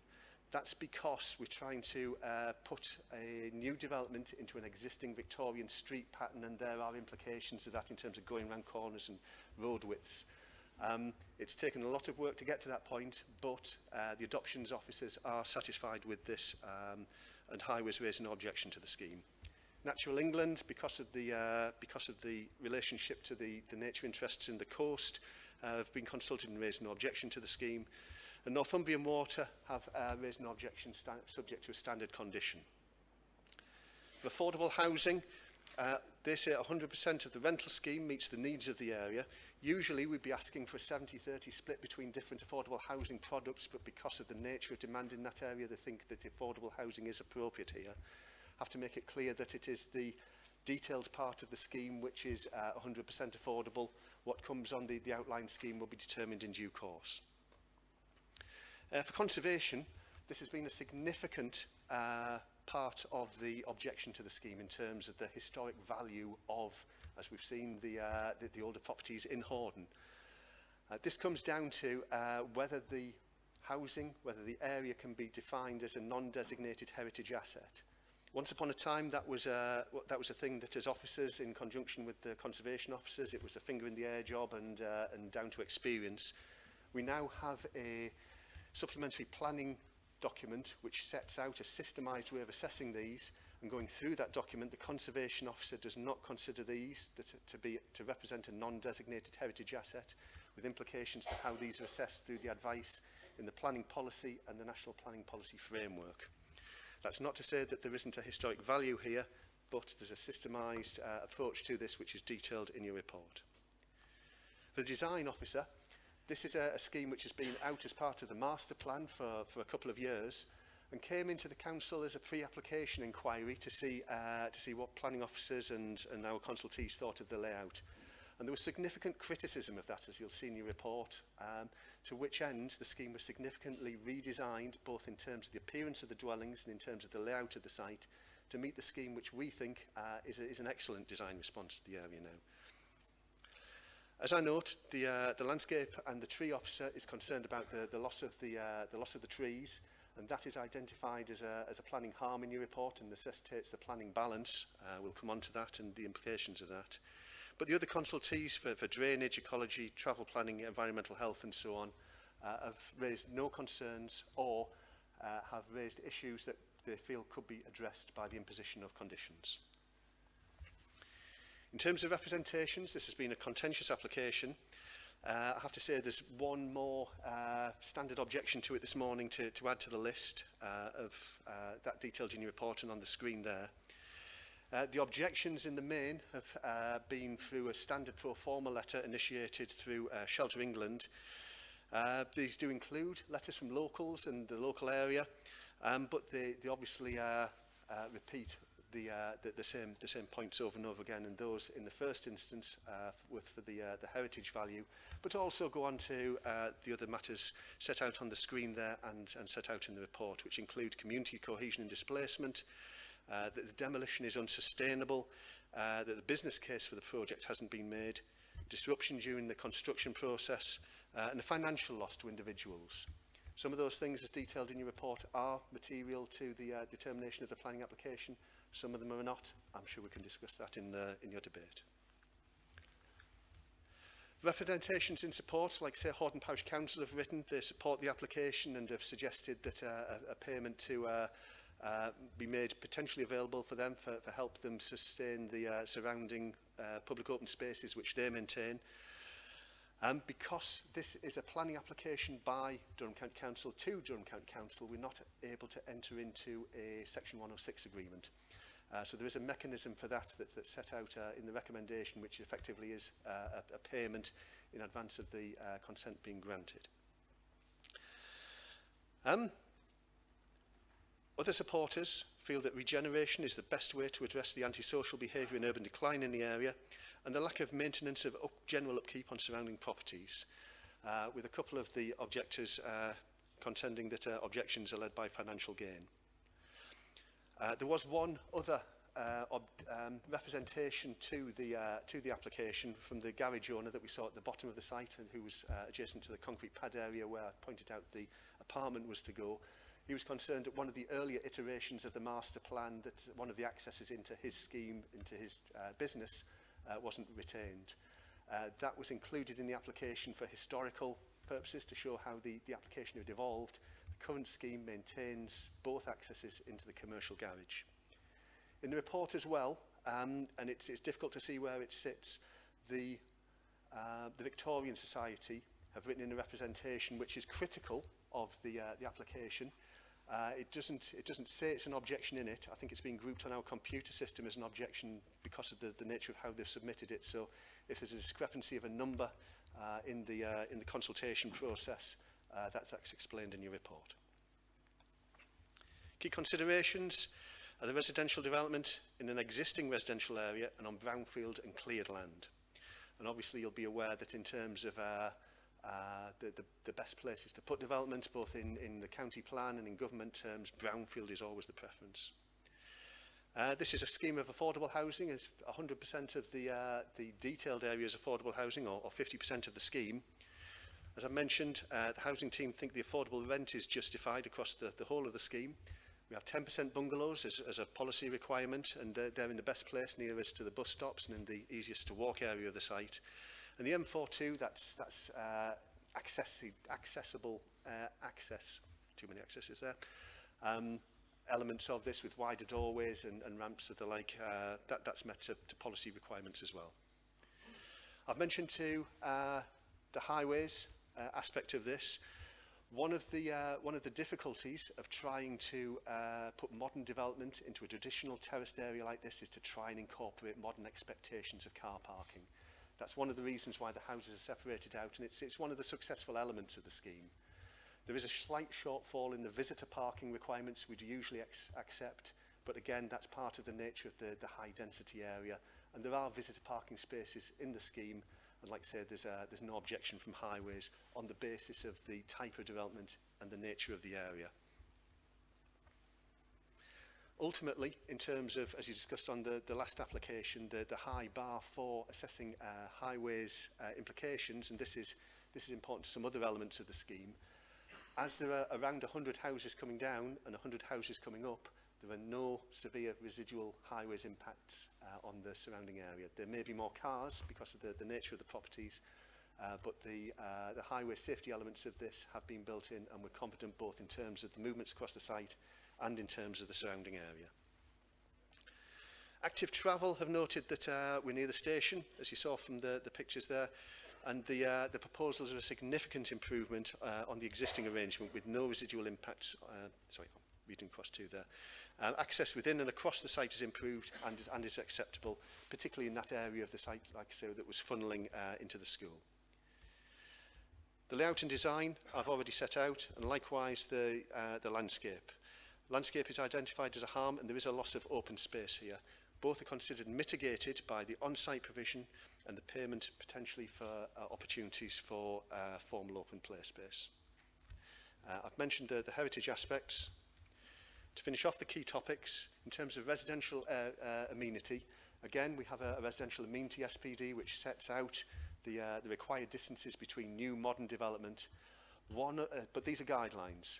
One of the implications for that is that it says that there are circumstances where these might not be applicable or appropriate. And again, trying to replicate that historic terraced pattern of development has implications for some of the distances.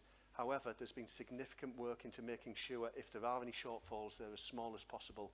And this is fairly close to meeting the standards, although the shortfall has to be noted. In terms of ecology, and I'll pick up on this with a slight change to the proposal and some amendments at the end of this. Whilst there is green space and trees to be provided on site, the ecology offer, the BNG uplift that's required, the 10%, is proposed achieved by off-site credits. This is a standard arrangement, and there's ways of doing this, but that would satisfy the policy requirement and the national requirement for 10% uplift in BNG. Positive weight, as I mentioned, is given to the use of brownfield land. The regeneration objectives are critical in this. This is part of a considered scheme, and whilst I've explained at length the physical implications of this, part of the ethos behind the master plan of this is also the social change that would bring. We consider that this is a significant element of the scheme. The report sets out at length why that is given significant weight. It's also a significant difference between potentially the rebuilding or reuse of the existing properties as opposed to a rebuilding of the scheme. That is something that carries significant weight in my recommendation.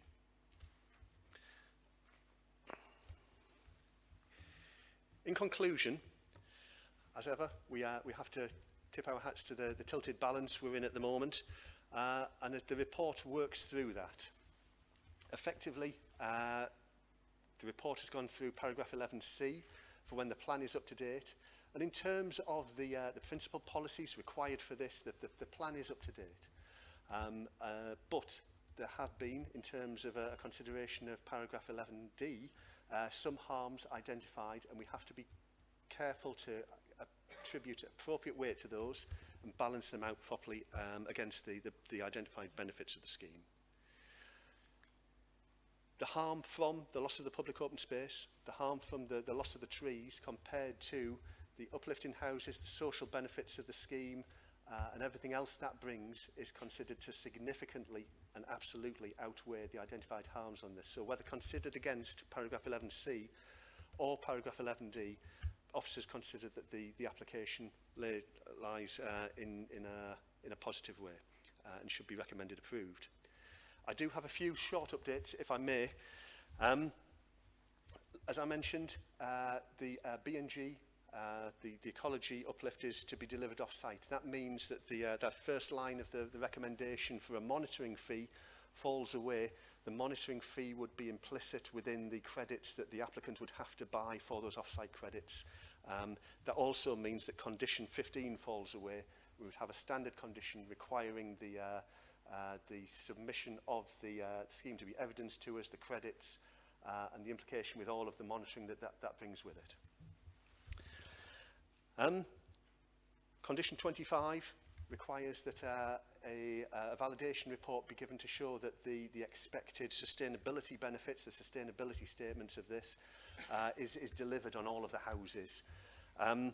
That, as the statement is written, only relates to the first couple of phases of this. I need to be able to, if you are going to approve this, to extend that condition to cover the outline phase as well, if you are minded to approve. One technical legal matter, if you are minded to approve, and I'll get Neil to explain it if we get to that point, is that this is a complex site in terms of land ownerships. An additional potential land ownership issue has been found a couple of weeks ago. That requires us to serve a legal notice on any owners. The owners, I think, are deceased, so we're serving it on executors, or the council is. We're part of the way through that process. So Neil will explain at the end that if you are minded to approve this scheme, there will have to be a slight pause while that notice runs down, and so long as no objections are received from the party who the notice was served on, and like I say, it's an estate, an executor of somebody who's passed on, who owned the land, then we could, with your authority, issue the consent. Like I say, I'm happy to go back to any slide. As ever, I'll leave you with an aerial image of the site, but thank you for your time. Thank you. Now we'll move on to the registered speakers. First we have Councillor Bellingham. You have unlimited time, but try and keep it to 5 minutes. Thanks, Chair. It's less than 5 minutes. I want to begin by making it clear that I'm not opposed to the redevelopment of these streets in Hordern. We are in genuine need of investment that we hope will benefit all of our residents. The need for more good quality housing in Hordern cannot be overstated. In line with national priorities, brownfield sites must play an important role in development across County Durham, helping to reduce pressure on our green belt and protect our landscape and countryside. As those who attended the site visit will have seen, this is a sizable area, around 3.3 hectares. Situated very close to both the junior and infant school, these streets form part of the main route used daily by children and parents. For decades, the area has suffered from severe market failure, resulting in damaged and unsafe properties, increased antisocial behaviour and ongoing issues with vermin, as the condition of the neighbourhood has deteriorated over more than 20 years. The prospect of new homes brings clear benefits. There will be more energy efficient, and earlier assessments suggested potential savings of around £652 per household each year.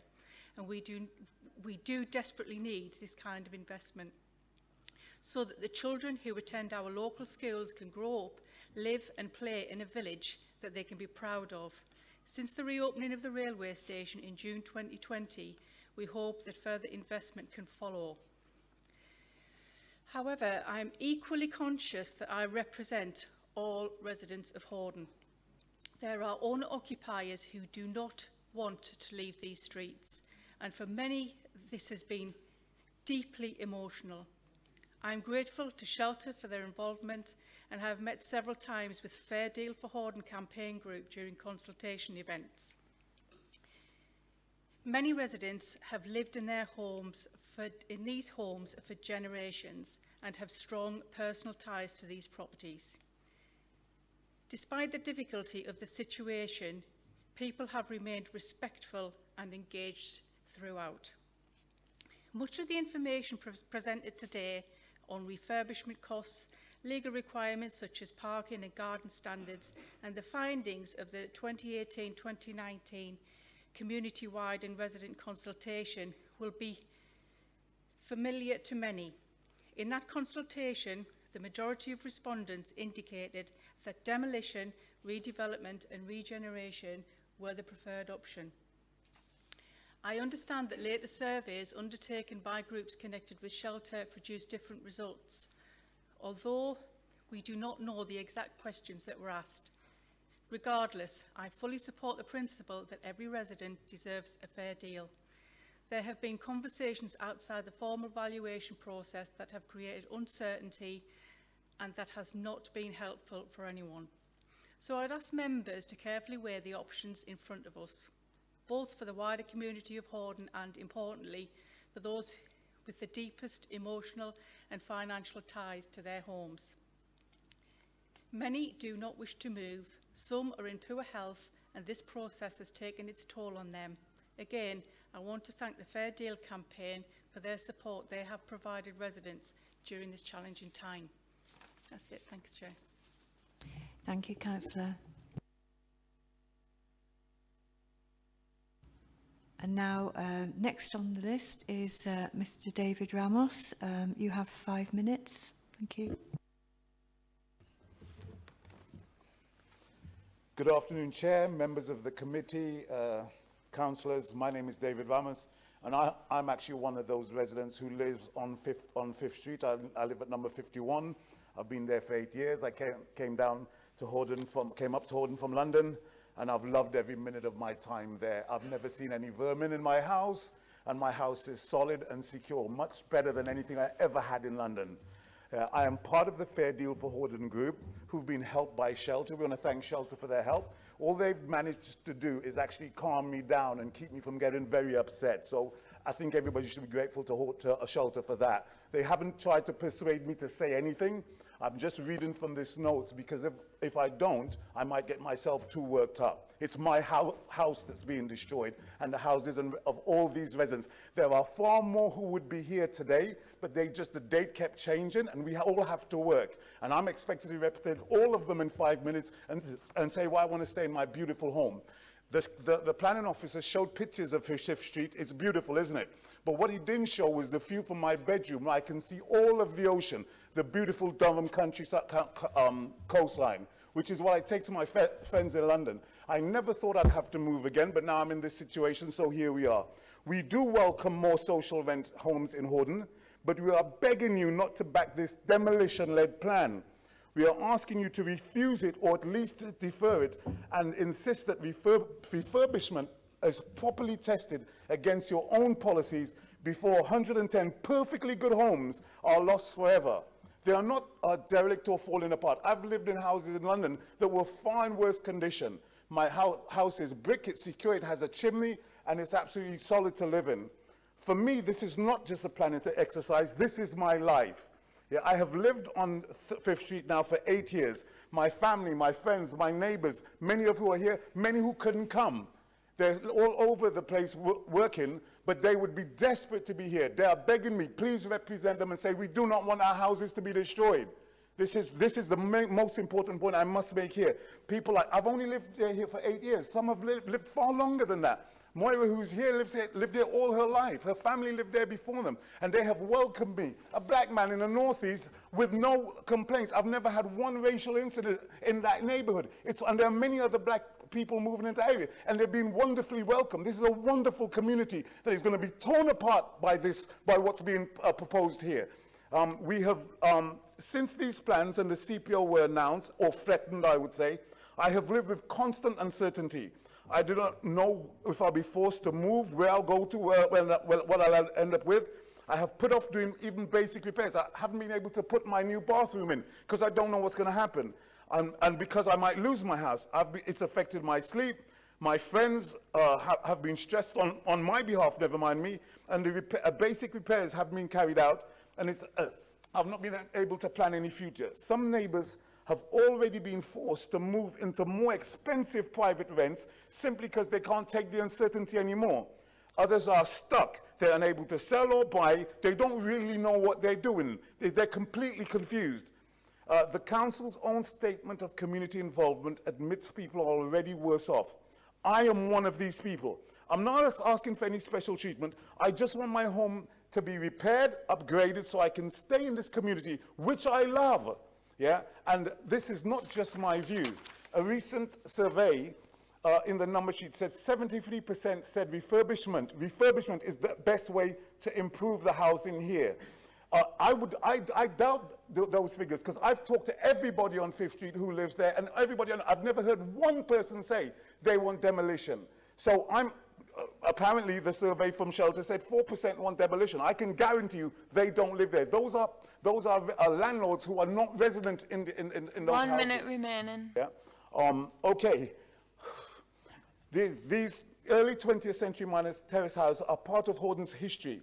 The County Durham Plan, especially policies 6 and 29, say these new developments should fit the form and setting of the settlement and contribute positively to local character and heritage. Your guidance on non-designated heritage says a total or substantial demolition of local heritage will normally be resisted and sets out criteria to assess significance first. The planning officer said there's antisocial behaviour. There is no antisocial behaviour there. I've lived there. I've never had one burglary in 8 years. And most of my time, I'm not in my house. So how do you explain that? This is a Save Britain Heritage says it is possibly a heritage site. I'm trying to skip through because I've only got such a short period of time. For all the reasons I've set out, policy, cost, basic fears, I'm asking you to refuse this application. If you feel you cannot do that tonight, then at least please defer it until you have in front of you a proper heritage of assessment, a real refurbishment options appraisal, and a serious equalities and I'm sorry, Mr. Ramos. Thank you for telling us. Thank you very much for your time. Thank you. And now, next on the list, we have 3 people speaking in support. I don't know if you're sharing the time between you. We've got Graham Smith, Stephen Longstaff and Steve Bell. Thank you, Chair. My name is Graham Smith, Housing Delivery Manager from Durham County Council, and just to confirm, I'm the only speaker in support of the application. So this planning application is the first step in delivering the Horden Master Plan, which aims to regenerate the numbered streets in Horden. To give some background, the master plan covers 3rd Street to 13th Street. Since the mine closed in 1987, the area has faced serious challenges. Horden is among the 2% most deprived areas in England and Wales. Problems worsened after 220 homes were sold by a housing provider in 2015. Many were bought cheaply by what could be described as absentee landlords and investors.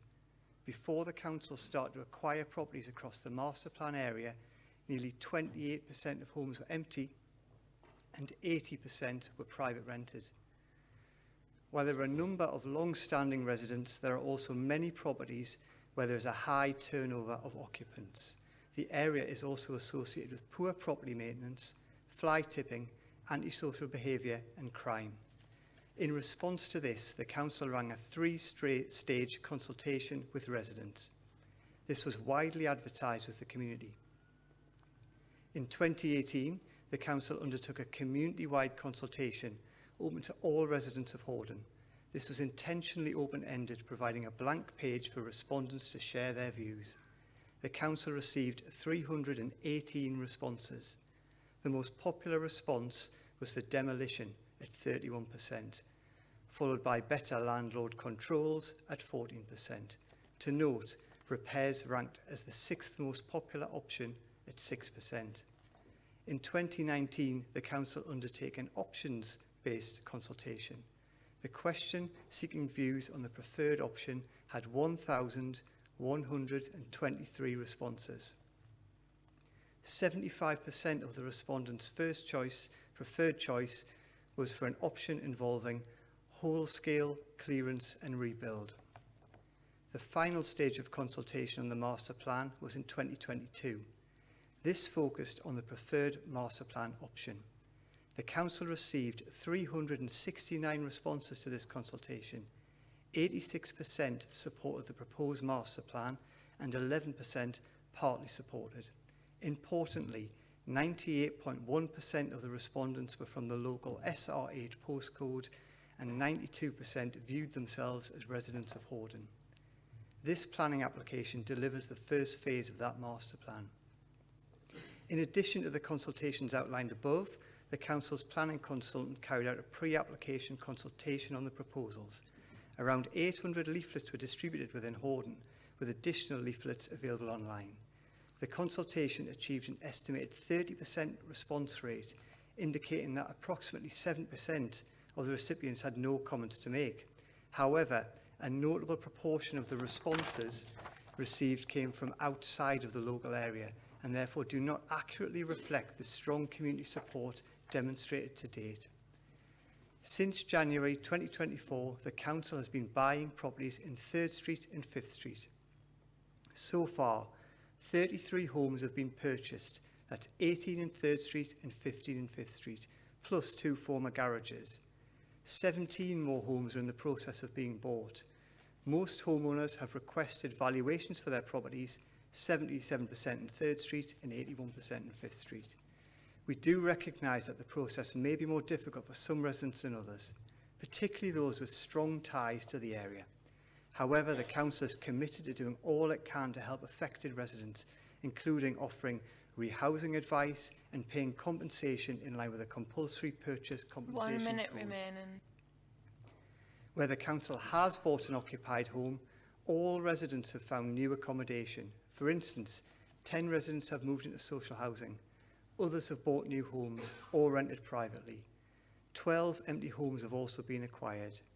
In short, this application is the first step in delivering a master plan shaped by local input and strong community support. It also reflects the Council's commitment to helping residents and regenerating the area. Thank you, Chair.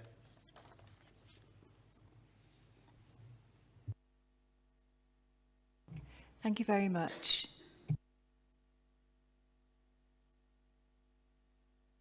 Councillor Bellman, I think it's time for you to leave the meeting.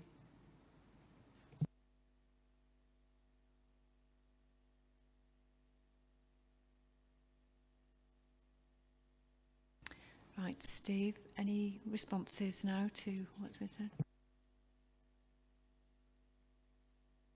No? Okay, I'll open it up to the members for questions. Councillor Stevenson. Thank you, Chair. There's obviously 110 dwellings that are going to be demolished. How many of them are occupied, and how many of them are, like, you know, either unoccupied or derelict, shall I say? Also, like, how many of them, out of that number of 110 that are occupied, how many of them are privately owned, how many of them are rented from landlords or from the council or whatever? Thank you.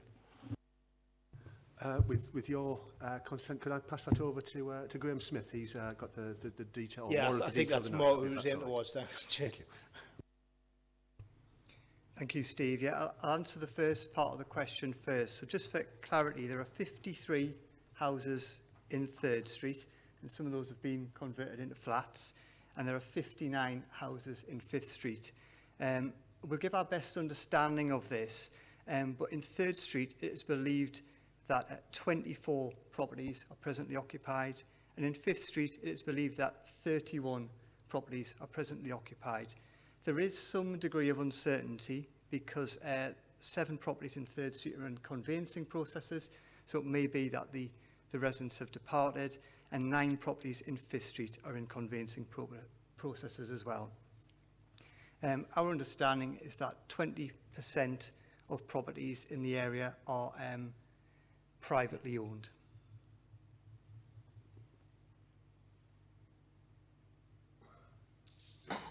Thank you. Any more questions? None? Oh, Councillor Shulman, yeah. Of those properties that are privately owned, how many are absentee landlords?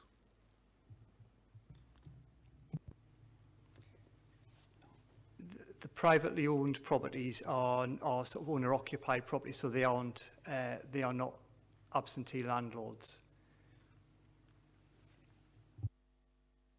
Thank you. Any other questions? None at all? Do you want to, ready to make some comments then? Councillor Wilkes. Thank you, Chair. I've been a member of this local authority since 2008-29, and in all that time there's been some pretty rubbish decisions by this local authority. But this one, the decision not to buy for £1 hundreds of properties back in 2015 really gets to me.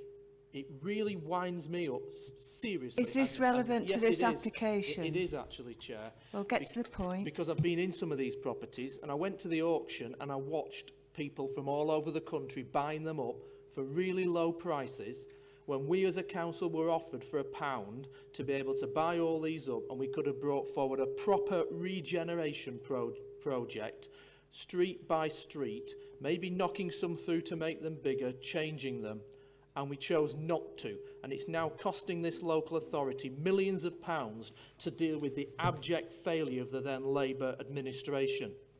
The key thing for me... I think you're moving off point here. Points that I want to make here are that every single property that comes through from this needs to be offered to people in this local area through local lettings policies. And I don't see that in any of the planning paperwork that we have here. Well, this sounds like a question. So, it's not so much a question would you like as to address a the point, request for a Steve? policy to be inserted for a condition within this application, given that we're the ones who are doing this. That's the first point. The second key point for me is that there are people living in some of these properties who will not be able to afford to stay in this community and move into another property. And I think there should also be a condition to make sure that those who are owner-occupiers have the ability to purchase one of these properties at the same price that they're having to hand over the property they're living in. Because otherwise... Please be quiet. Please be quiet while people are speaking. We lose this community and the adhesion that it's had. And as the gentleman at the back very eloquently said, this is a strong community. And it's been let down by an administration many years ago, and we need to address that failure by this local authority. Thank you. Do you want to make a comment, Steve, on anything? Chair, thank you. Yes, I mean, just as a standard point of order, really, as I'm sure members agree, we're here to assess the merits of the planning application in front of us, Chair. The rights or wrongs of any strategic decision taken by the council in regard to land purchase any number of years ago has got very little, if anything, to do with the planning merits, Chair. And secondly, unless Neil's going to correct me, any future debate as to how properties, in the event of planning approval being granted today and in the event of the development going ahead, any decisions in terms of how people might be rehoused, again, is not strictly speaking something that the planning committee has to concern themselves with today, Chair. Now, whether that's a popular advice or not, I'm afraid that's just the subject matter before us. Steve, did you want to say something? Thank you. I think notwithstanding that, and I'm sure Graham and the housing team will be able to give you the details of this, preference and first options are being given to the local residents. Part of the social underpinnings of this is to ensure that this is a positive element for the community in the future, and this is an improvement. I think notwithstanding the passionate speaker, I think there are acknowledged social problems in the area, and that's part of the process here. But part of the process must be that it reflects the needs of the local community, and the local community and the strong community feeling that has always been in Hordern is reflected. So could I maybe ask Graham to outline a couple of the measures whereby primacy is given to the local residents? I think given what's said, that would be appropriate, yeah. Thank you, Chair. I mean, there's 2 points to pick up on then. The first one is a local lettings policy. And a local lettings policy is a means to almost refine who gets kind of priority for affordable homes. Because these are council homes, the council can introduce a local lettings policy. It's only our gift to do that. It's effectively a housing management tool. It is the intention to introduce a local lettings policy on the scheme. The intention would be therefore to afford priority to the new dwellings for existing residents of 3rd Street and 5th Streets. And obviously that's subject to various eligibility criteria, but the clear intention there is that those existing residents have priority for the new properties coming forward, the council homes element of that. It's probably worth picking up on the wider point as well around sort of housing options and support provided to residents. What I would say is that all residents who are in the affected area of 3rd Street and 5th Street are eligible for Band 1 priority banding on Durham Key Options, obviously again subject to other criteria within the Durham Key Options choice-based letting scheme. We are working with residents to assist in their registration for Durham Key options. And beyond affordable housing, we also maintain a list of accredited private rented sector properties, should that be someone's preference. And in relation to owner occupation, if somebody wants to remain in owner occupation, we the council maintains a list of all the properties that are available in the local Hordern area within defined price parameters equivalent to the prices that we are paying for properties, the market value.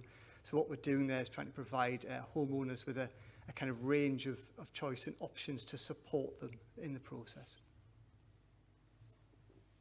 Thank you. Further comment? Councillor Freeman.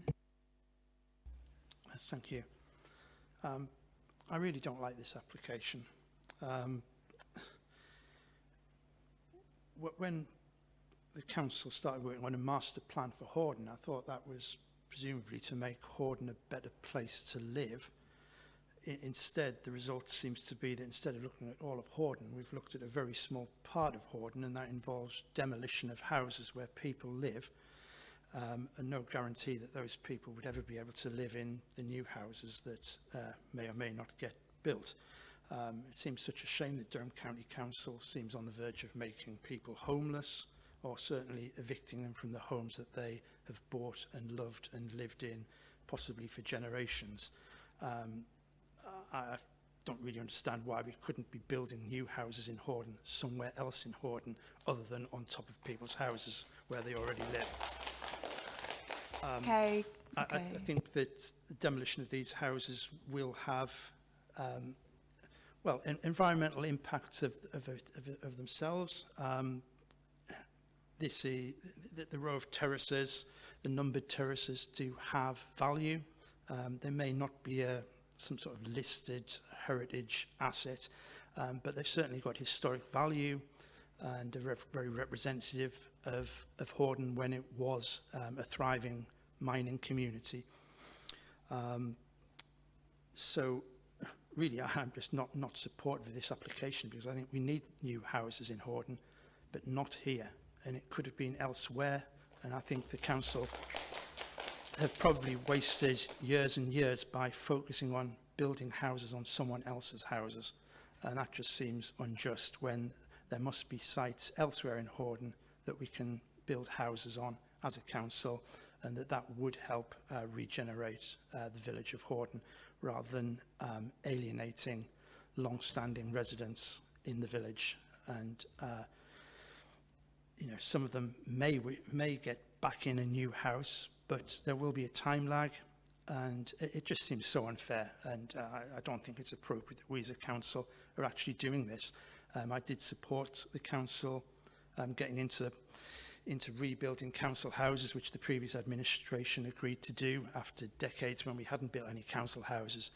But in my own mind, that was very much, you know, houses being built on sites where there weren't people already living, and this just seems wrong. So thank you. Thank you. I think Councillor Shulman. Yeah. On the site visit today, I actually remarked on how many of the houses in the numbered streets were derelict, almost falling down. Refurbishment of those houses is impossible. Councillor Hope. Thank you, Chair. Just off the 112 properties, I take the 2 of them are flats, because it's 110 in here. So with the numbers that we're given, 51 of these properties are empty. And I believe, you know, because of the dereliction of some of them, they are empty. I absolutely understand the frustrations of some of the local residents, and personally, I would not want to be kicked out of my home. However, the need for newer, sustainable housing within the Hordern area, the need for a better cohesion within the local area is needed. It is unfortunate that we have been foisted with this issue from the past. However, going forward, I do believe the Hordern Master Plan is a fantastic opportunity for the local people to live in better, warmer and more comfortable homes. Therefore, I would like to propose a mover to accept the recommendations of the officers with the issue of the consent going forward. Thank you, Chair. Thank you. Councillor Wilkes, one more comment? Not so much comment. I mean, notwithstanding what I've already said, which you know I'm very strong about, I can't disagree with what Councillor Hope said, because we have to move forward. We've been left with something from a previous administration that was shocking, but we have to move this community forward. So I'm happy to second Councillor Hope's proposal. Thank you. Right. Councillor Freeman. Yeah, I would just perhaps like to comment. I know that Councillor Hope's no doubt right in what he's just said about the number of empty properties, but it would seem to me that Durham County Council have encouraged that situation. The threat of those houses being demolished has no doubt led to those houses not being looked after and some of those houses becoming empty. So I'm sure, you know, that being used as justification for the scheme seems rather sad, when in fact I think that's partly a situation that we as a county council have encouraged in the first place. Thank you, Councillor Freeman. I think we've... It is Councillor Heaviside, your turn. Thank you, Chair. As in every area, you're going to get people in good houses and people in not so good houses. And I think as a fine line, it's the same with people and good people, bad people. During the last term, I went and did a lot of work at Hordern, with Hordern together, and all of these streets, we walked them regularly and looked at the social problems that around them. And you could tell house by house the difference in them.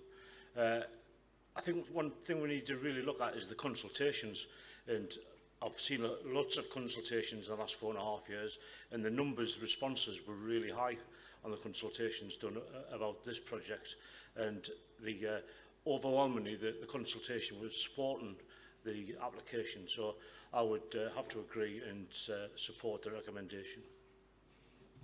Thank you. I think we're ready now to put the application to the vote. Just bear with me. I think Neil Carter just wants to clarify one point.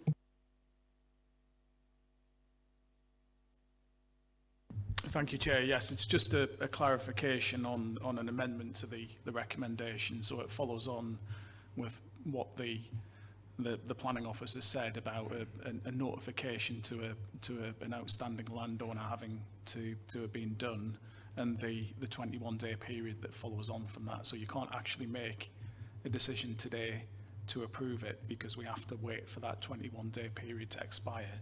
So in terms of the recommendation, I'll just read this out, and apologies for the length of it. So what I would propose is that the application and the report be amended to read that the application shall be approved subject to the payment of the place-based contribution of 17,672 and conditions, and to there being no representations from an owner or agricultural tenant under Article 33, Sub-Article 1B of the Town and Country Planning Development Management Procedure, England Order 2015, within the outstanding relevant 21-day period. And in the event of such representations being received, the application will be brought back to this committee for consideration of such representations and a final decision upon it. So in essence, if you vote in favour of that motion, you'll be effectively giving a mandate to planning officers to approve only in the event that there isn't a relevant further representation from an owner stroke agricultural tenant within that period. If within that 21-day period we do get that, the application will be brought back to the committee for further consideration. Thank you, Neil. So we'll now put it to the vote. All those in favour of the application, raise your hand. 1, 2, 3, 4, 5, 6, 7. 7.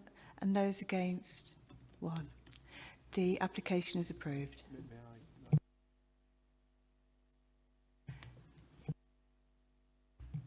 Yes.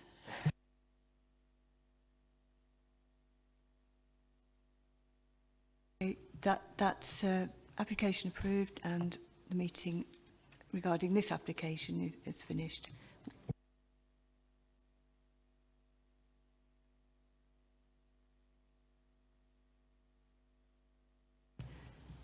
So take time to clear the building. We've got one more application.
Right, we can now move on to the final application, and the Officer Graham's going to present his report.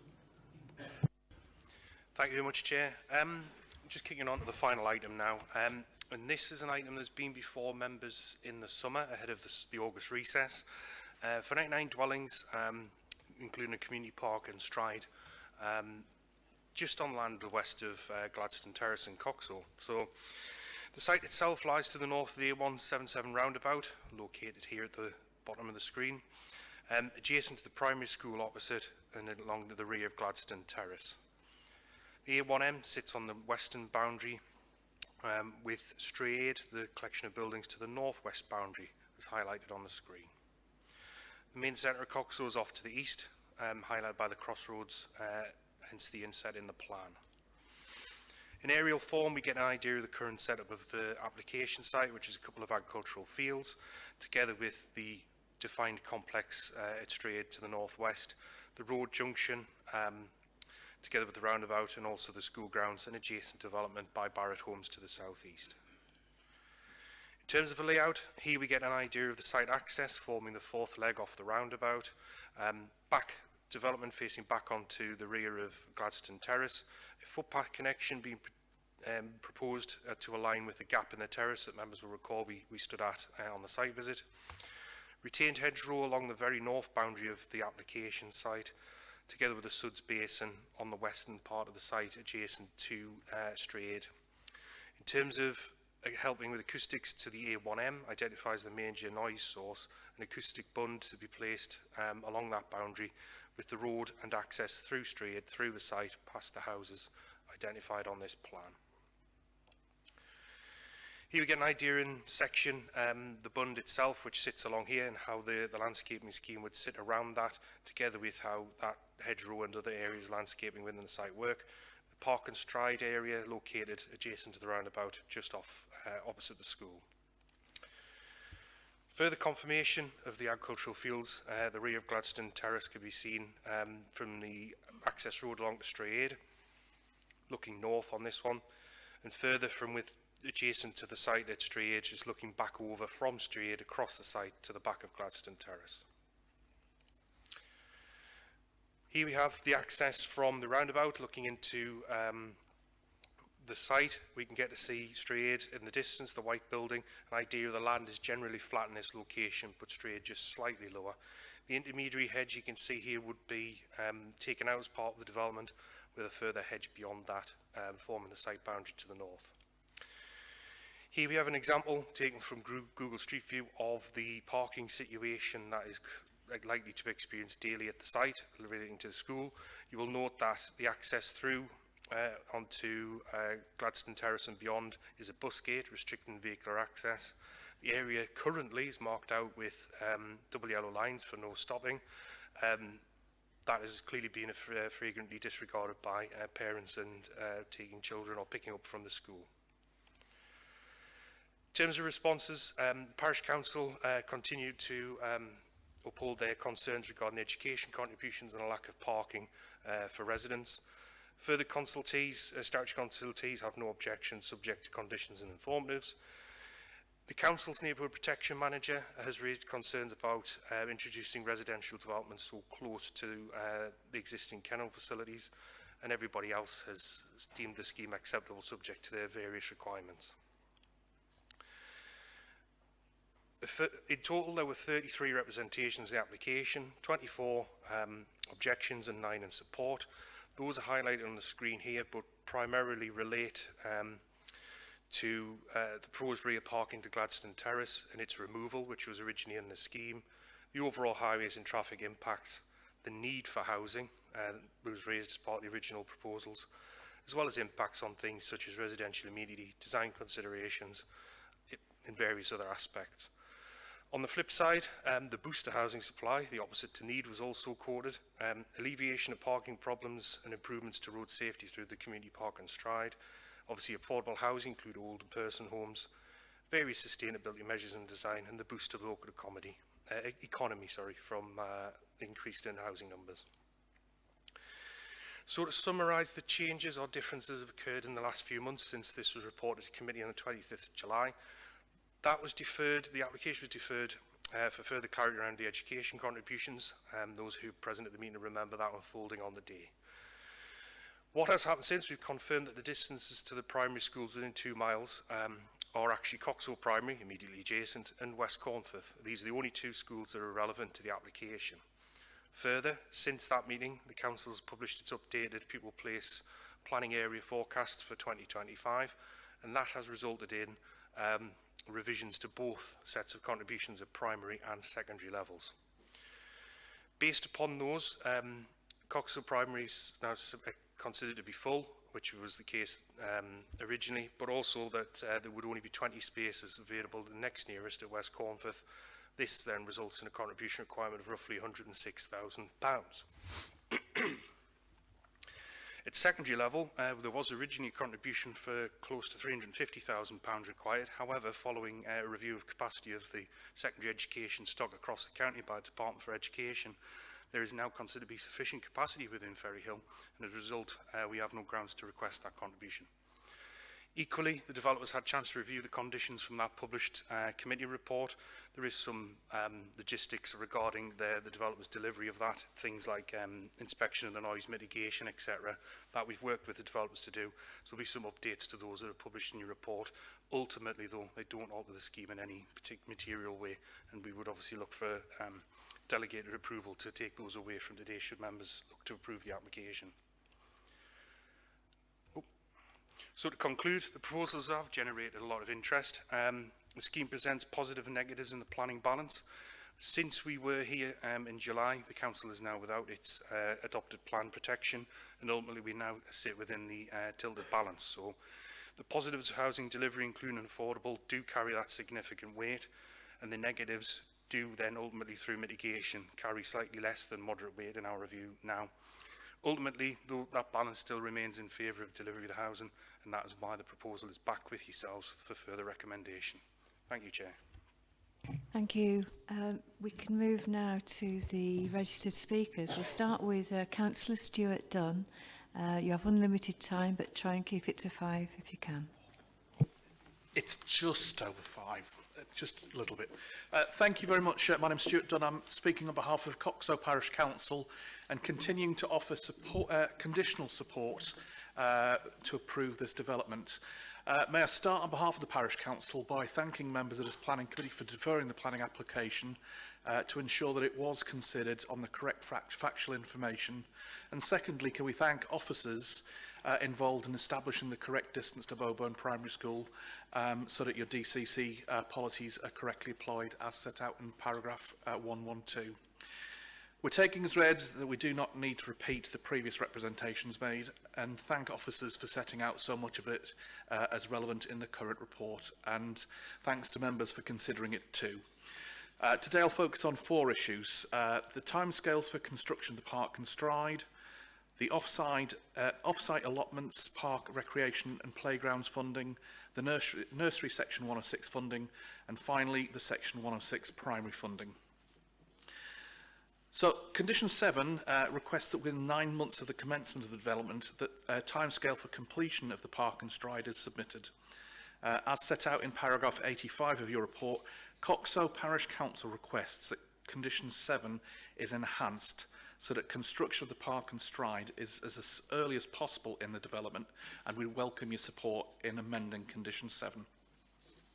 On to the second point. Paragraph 261 appears to only commit 18,513 to the local park, which is within half a mile of the site and in need of considerable investment, and that a further £146,579 of off-site allotments, park, recreation and playground funding could be spent elsewhere around the county. This does not appear to be fair or reasonable when there are facilities within and around the village that could and should benefit from this funding. So again, Coxo Parish Council therefore requests that this £146,000 open space funding be ring-fenced or prioritised for schemes in and around the village that local organisations and residents could work with Durham County Council upon for the benefit of local residents. Moving on to the nursery funding. Planning application 2502714 for phase 1 of the extension of Coxo Primary School has been lodged and is pending approval, which will provide 2 additional primary teaching spaces. Phase 2 would vacate 2 of the current Key Stage 1 primary teaching spaces for conversion into a brand new nursery provision at the school for the first time, and the building of a further 2 new primary teaching spaces. Discussions have already taken place with the DCC early years team about second phase, which could be fully funded by a DFE grant, which the early years team believe Coxo Primary has got a very good chance of securing in the next round, and together with the £123,739,000 of nursery section 106 funding, which is to be provided by this development as referred to in paragraphs 117 and 164. So again, our third request, Coxo Parish Council therefore requests that this £123,000 of section 106 funding be ring-fenced or prioritised for Coxo Primary School if planning approval for phase 2 for the creation of a nursery is approved. Moving on to the final point, the section 106 funding for primary school, paragraph 77 of the report incorrectly states and suggests that phase 1 of the extension could be fully funded by existing section 106 contributions that are already in place.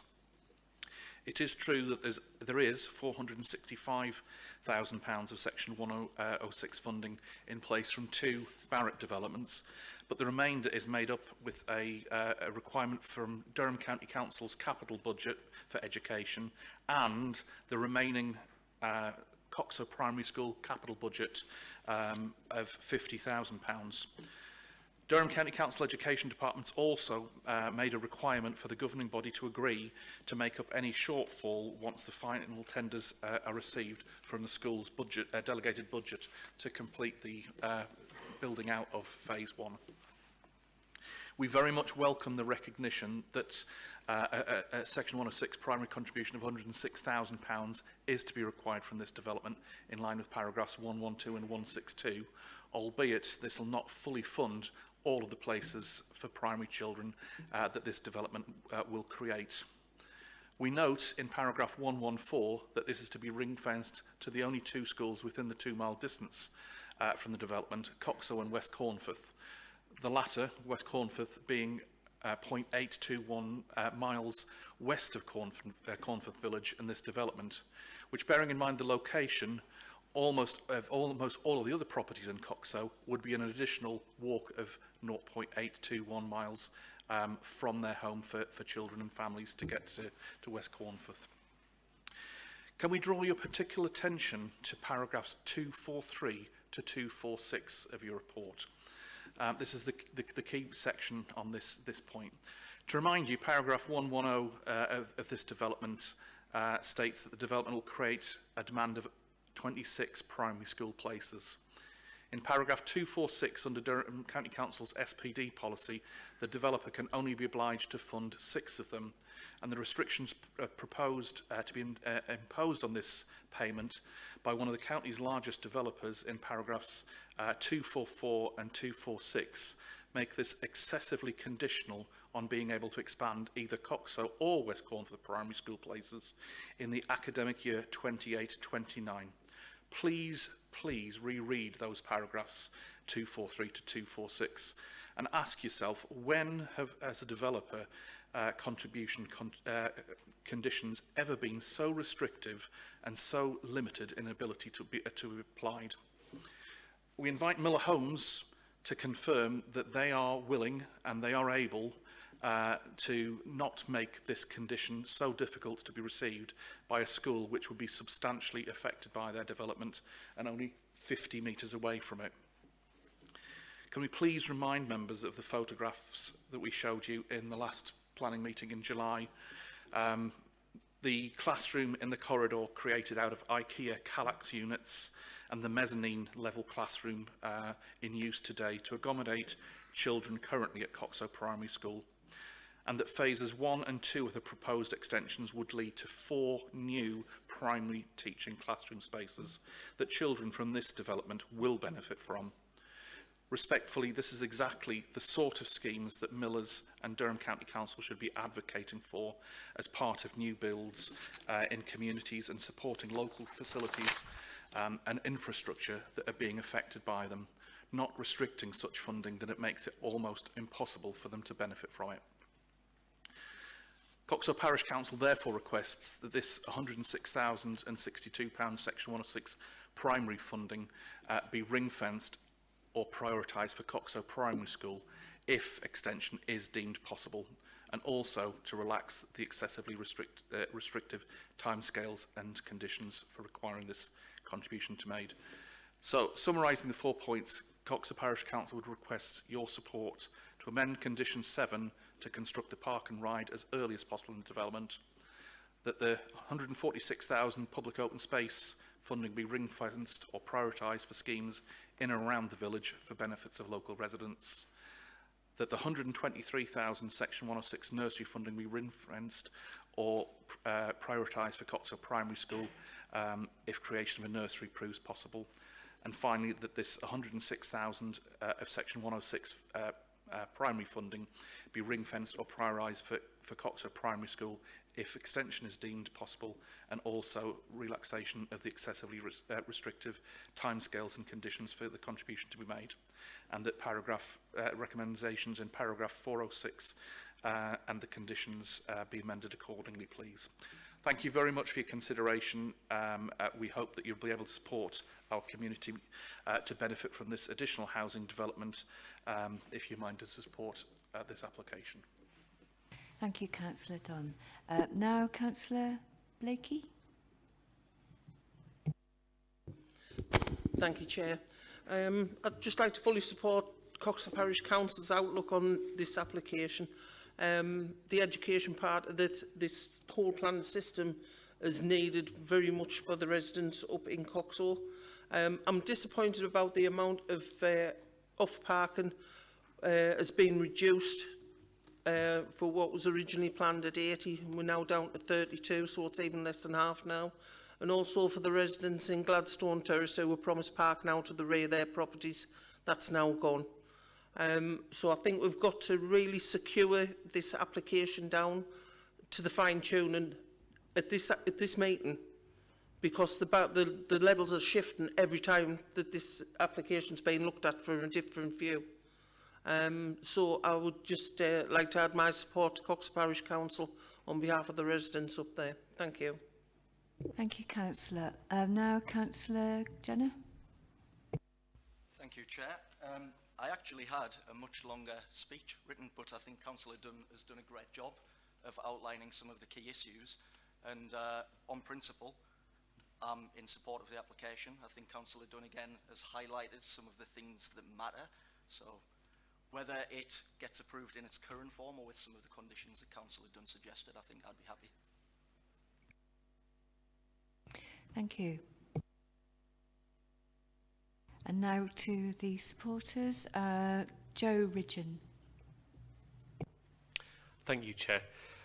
Members will recall that deferring this application back in July, and as confirmed by the officer, further clarification was sought on the educational financial contributions and the highway safety, but more specifically details of the pedestrian crossing points.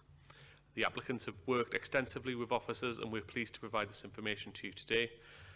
The proposals will deliver 99 new homes, including bungalows and affordable homes, but also importantly, significant benefits for Coxer. These include the parking stride to help meet the existing parking issues, direct benefits to stray aid, and significant Section 106 contributions to local schools, the NHS, and play space and open space. Approving this proposal today will also provide job security for an estimated 215 existing employees and tradespeople mobilising from other Miller Homes sites in County Durham to this site. Since members considered the planning application, a comprehensive review of which primary schools would be affected by the development has been undertaken. In order to establish which primary schools are located within a safe walking route of the development site, safe walking assessments to relevant schools have been undertaken by the Highways Authority. In addition, the pupil place planning document has been updated by the Council. The document includes the most up-to-date forecasts of pupil capacity in schools across County Durham, taking into account of all relevant considerations such as development approvals and birth rates. With regards to primary education, the document has identified that a 20 space capacity exists to accommodate pupils generated by the proposed development in academics year 2027 to 28, when the development would be largely complete. We would like to highlight that the school projections show that there would remain surplus spaces, but it would be less than the desired 5% buffer. Therefore, Durham Council are seeking contribution of £106,000 to mitigate the potential impact in the academic year 2027 to 28, and the applicant has agreed this with Durham County Council. A secondary contribution is not required, and the early years and SEND contribution remains unchanged. This development will therefore secure education contributions of totalling £312,914. Just in response to Councillor Dunn, the spending of which will be up to the Education Authority. That's unfortunately not something that we can have control over. Just moving on to the next slide. In terms of highway safety and the pedestrian footpaths, the planning application secures upgrades to the A177 roundabout to ensure that there are policy compliant crossings on all arms of the roundabout with tactile paving as shown on the plan on screen. The proposals have been subject to a robust road safety audit, and the local highways team are fully supportive of the proposals. If we can just put up the next slide. We'd also like to draw members' attention to the recent traffic regulation order approval to install lines with no waiting restrictions on the same roundabout in response to the traffic issues and alleged disorderly conduct by parents. While planning officers consider that positive weight cannot be given to the community parking stride, the additional parking restrictions mean that there is even more need for the parking provision that this development will deliver. For the avoidance of doubt, there have been no further changes to the proposed development since members considered the planning application in July. The proposed development will deliver 99 new homes, including 10 bungalows and the 32-space community parking stride. The proposed development is policy compliant, has no outstanding reds against the Council's design review criteria, and there are no outstanding consultee questions or objection. And then just finally on the last slide, The socio-economic benefits of the proposed development are significant, including the provision of new family homes, which will deliver $250,000 a year in council tax, over $500,000 in financial contributions, $250,000 in upgrades to the Stray Aid facility and community park in Stride, to help alleviate the existing parking problem at an estimated cost of $350,000. In summary, the questions raised by members previously have been addressed, and this additional information has not changed the recommendation for approval, which is welcomed. We therefore ask members to support the officer's recommendation, and thank you for your time, and we are happy to assist should members have any further questions. Thank you. Thank you. And the officer will now respond. Can you particularly address Councillor Dunn's point so we're clear what we can consider here in this meeting, what we can't? Thank you, Chair. Yeah, I'll take some of this and then ask my colleague who's looked into the education angle to come on back to those on a bit more detail. Firstly, the park and Stride. As members will recall, there is no material planning weight to that in our decision either before or against the development. However, in response to the original debate on this, there was a discussion about securing details of its timetable for delivery.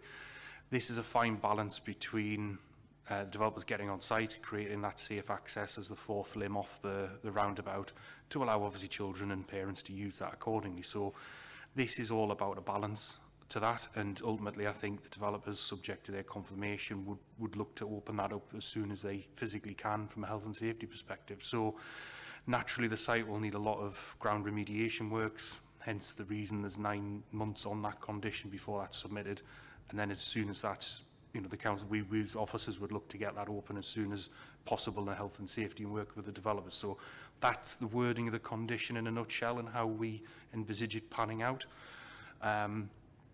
In terms of the open space contributions, there's two sort of tiers to how those are ring-fenced, and I think this has got a bit of overlap as well into the education to a degree. So obviously there's a need in a specific park being identified, so we can ring-fence that smaller sum to that, and the wider open space generally follows to the electoral division. This being that it's as local as we can get it at the purposes of the units that the council has in terms of electoral divisions. You'll all be aware of those. Ultimately, if the parish council come to draw down on that money, it's money generated by COXO, and I'm pretty certain the Section 106 working group will take that into account. If we do specify things so narrowly, there is a risk after 5 years, if that money cannot be drawn down or spent, that it goes back to the developers. And that is ultimately the conundrum that we have as officers, and the conundrum obviously members have when hearing, quite rightly, some comments from the parish council and on behalf of the school. So leaving that particular point there for now, that's possibly why when we do sign our planning obligations, we do ring fence things to electoral divisions for the likes of open space and to multiple schools wherever. I have had past experiences where we have ring fenced to a specific school, and for whatever reason, either physically on the ground or through an inability to negotiate with the head teacher, we have been unable to spend that money, and it has had to go back to the developer. So a catch-22 scenario there, if you like, with respect to that. Steve, I'm all right to defer to you with respect to the pupil numbers and things. Cheers. Yeah, so the sorry, just shuffle over. So the council has a SPD setting out how it calculates. That's a supplementary planning document setting out how it calculates contributions in relation to education provision. Effectively, what the education department do is they look at the schools within the 2 mile in terms of primary. They look at the schools and within a safe 2 mile walking distance. They look at the capacity of those schools. They take a 5% buffer off that capacity, then look at the projected roles and the likely pupils that are generated from the development. Now, clearly, all the pupils aren't generated on day one from when the development commences. They're generated over a period of 2 to 3 years in this instance, and we look at those roles across that period. Now, in this instance, across those two schools, primary school roles are projected to fall across the projected period of 10 years. However, it's identified in year 27-28 that there would be a deficiency in capacity of the two schools in the area, and that is why we're seeking that contribution. Unfortunately, we can only ask for contributions for developments to mitigate their own specific impacts. Therefore, we just can't keep that indefinitely. That would need to be spent within that period in order to comply with relevant tests in relation to that. And that would be up to the Education Authority to administer that. And clearly, there's been a working relationship with Coxhill Primary. So, you know, if a scheme is feasible to expand the capacity in that school for that period, I don't see any reason why that could not come forward. But again, for the points Graham made, we wouldn't want to ring fence that specifically for Coxhill in case for whatever reason that cannot be delivered in that period.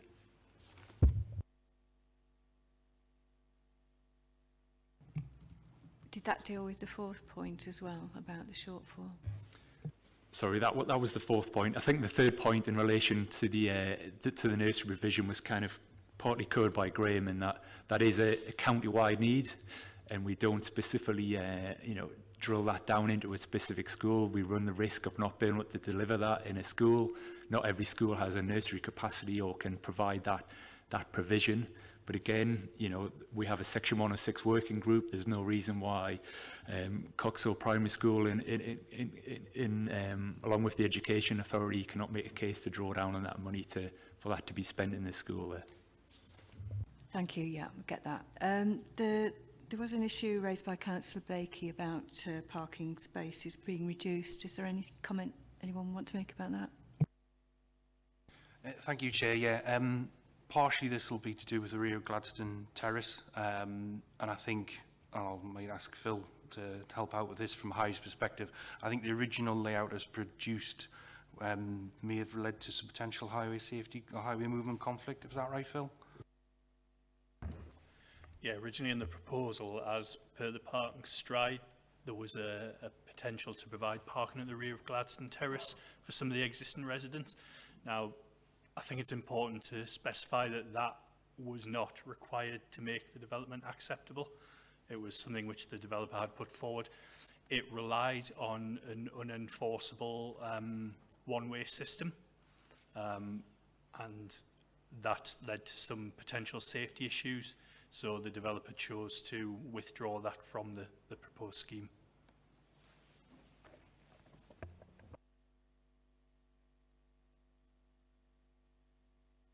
Thank you. Well, I think we can... You've got no further comment to make on the report? No? No. Right, open questions to councillors. Councillor Wilkes. Thanks, Chair. You'll probably recall that I said I wasn't going to be willing to support this at the last meeting because of the highways related issues. I would like to say thank you to officers and to the applicant for addressing the crossing issue and making sure that that roundabout is going to be a lot safer to get across. But I still have these concerns about the timescales for a car park, because what we're now seeing is, quite rightly, proper restrictions being put in place around that roundabout, which will significantly reduce the ability of anyone to park there if they're going to the school. So where they're going to go in the interim period, I don't know. We've got a development that's 100 houses, which is going to take something in the order of, what, 2 to 3 years to build out. And it'll be 9 months after commencement before we even get the timetable, which I raised at the time. And I don't understand why within this, number 7, in terms of the terms and conditions, we can't put some kind of proper time scale in as to when this car park will be accessible. Okay, thanks, Councillor Wilkes. I think we've partly talked about that, but Graham, do you want to add anything there on that point, because it's important? Yeah. Thank you, Chair. I think we can bring the timeframe forward for submission of the information, 1 month, something like that, so then at least we know they're actually started on site.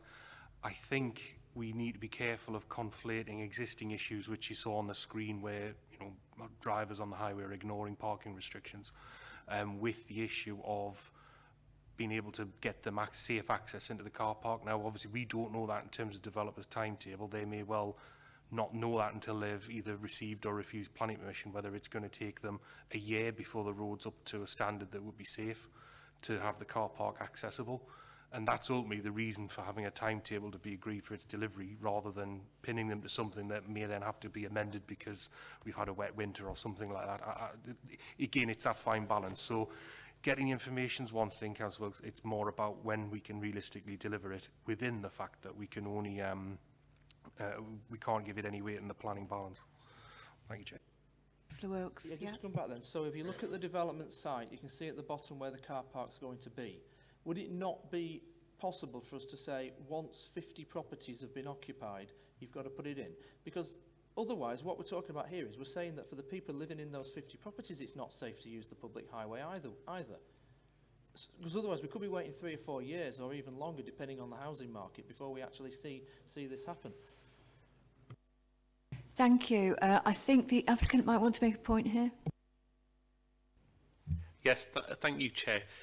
Just obviously of paramount importance is the safety in terms of it's obviously going to help alleviate parking for the school, and obviously you've got construction vehicles and school kids. That safety is going to be the most paramount importance. However, we can probably bring forward when that needs to be submitted earlier.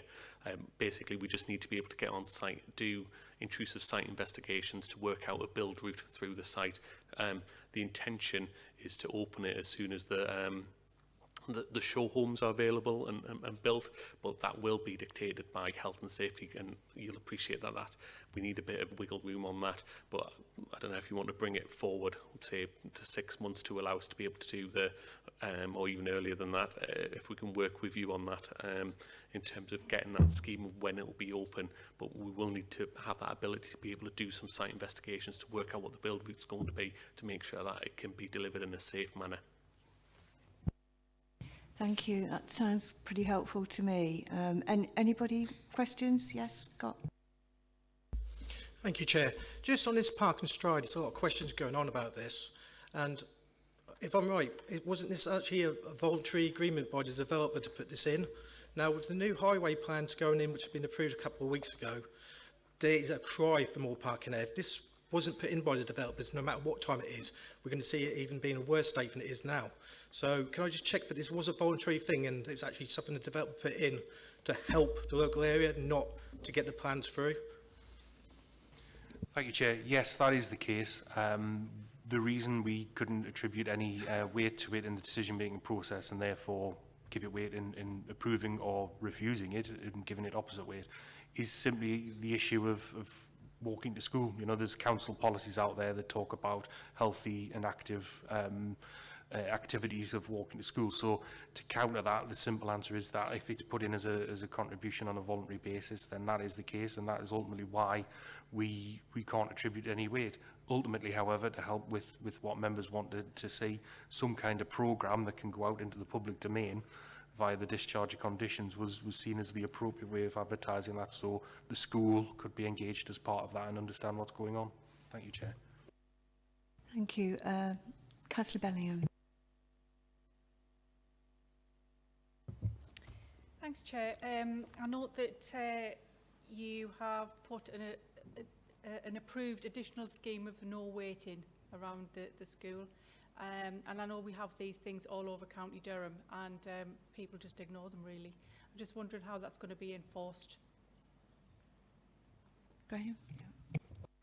Yeah, firstly, I think it's worth pointing out that's come forward independently of this application and any interest from the developer, clearly highlighting the issue that we've all seen on the screen earlier in the presentation. In terms of its enforcement, I think that would fall to the council's traffic enforcement arm to do that. Clearly, if the council's willing to impose that, they clearly must be willing to enforce it, is all I can take from that, Chair. Thank you. Any further questions? Does anybody want to make any comments now on the application? Councillor Scott Woodhouse? Yes, Chair.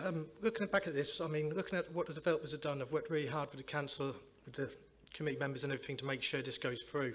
They've done a lot of improvements. I think with the agreements that have gone through with the highways recently, the Park and Stride is a must-need.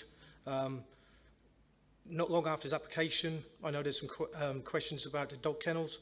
I was lucky enough to be invited to a puppy show. Sounds a bit weird, but it was. They have kennels with 100 dogs there. I was in the garden with just literally 50 metres away from the kennels. The only time I ever heard noise from the dogs was literally at feeding time. And then it went quiet with about 10 minutes. It wasn't a hindrance, it wasn't a bother. So looking at what they've done with the developers, how to do it, the need for this park and stride to improve the area and make sure it's safe for the kids to go to school, I would like to put this forward, this motion. Thank you. Before anyone seconds it, do people have further comments to make? Does somebody want to second the motion? Councillor Hope. Right, all those in favour of the application, please raise your hand. Unanimous. Application approved.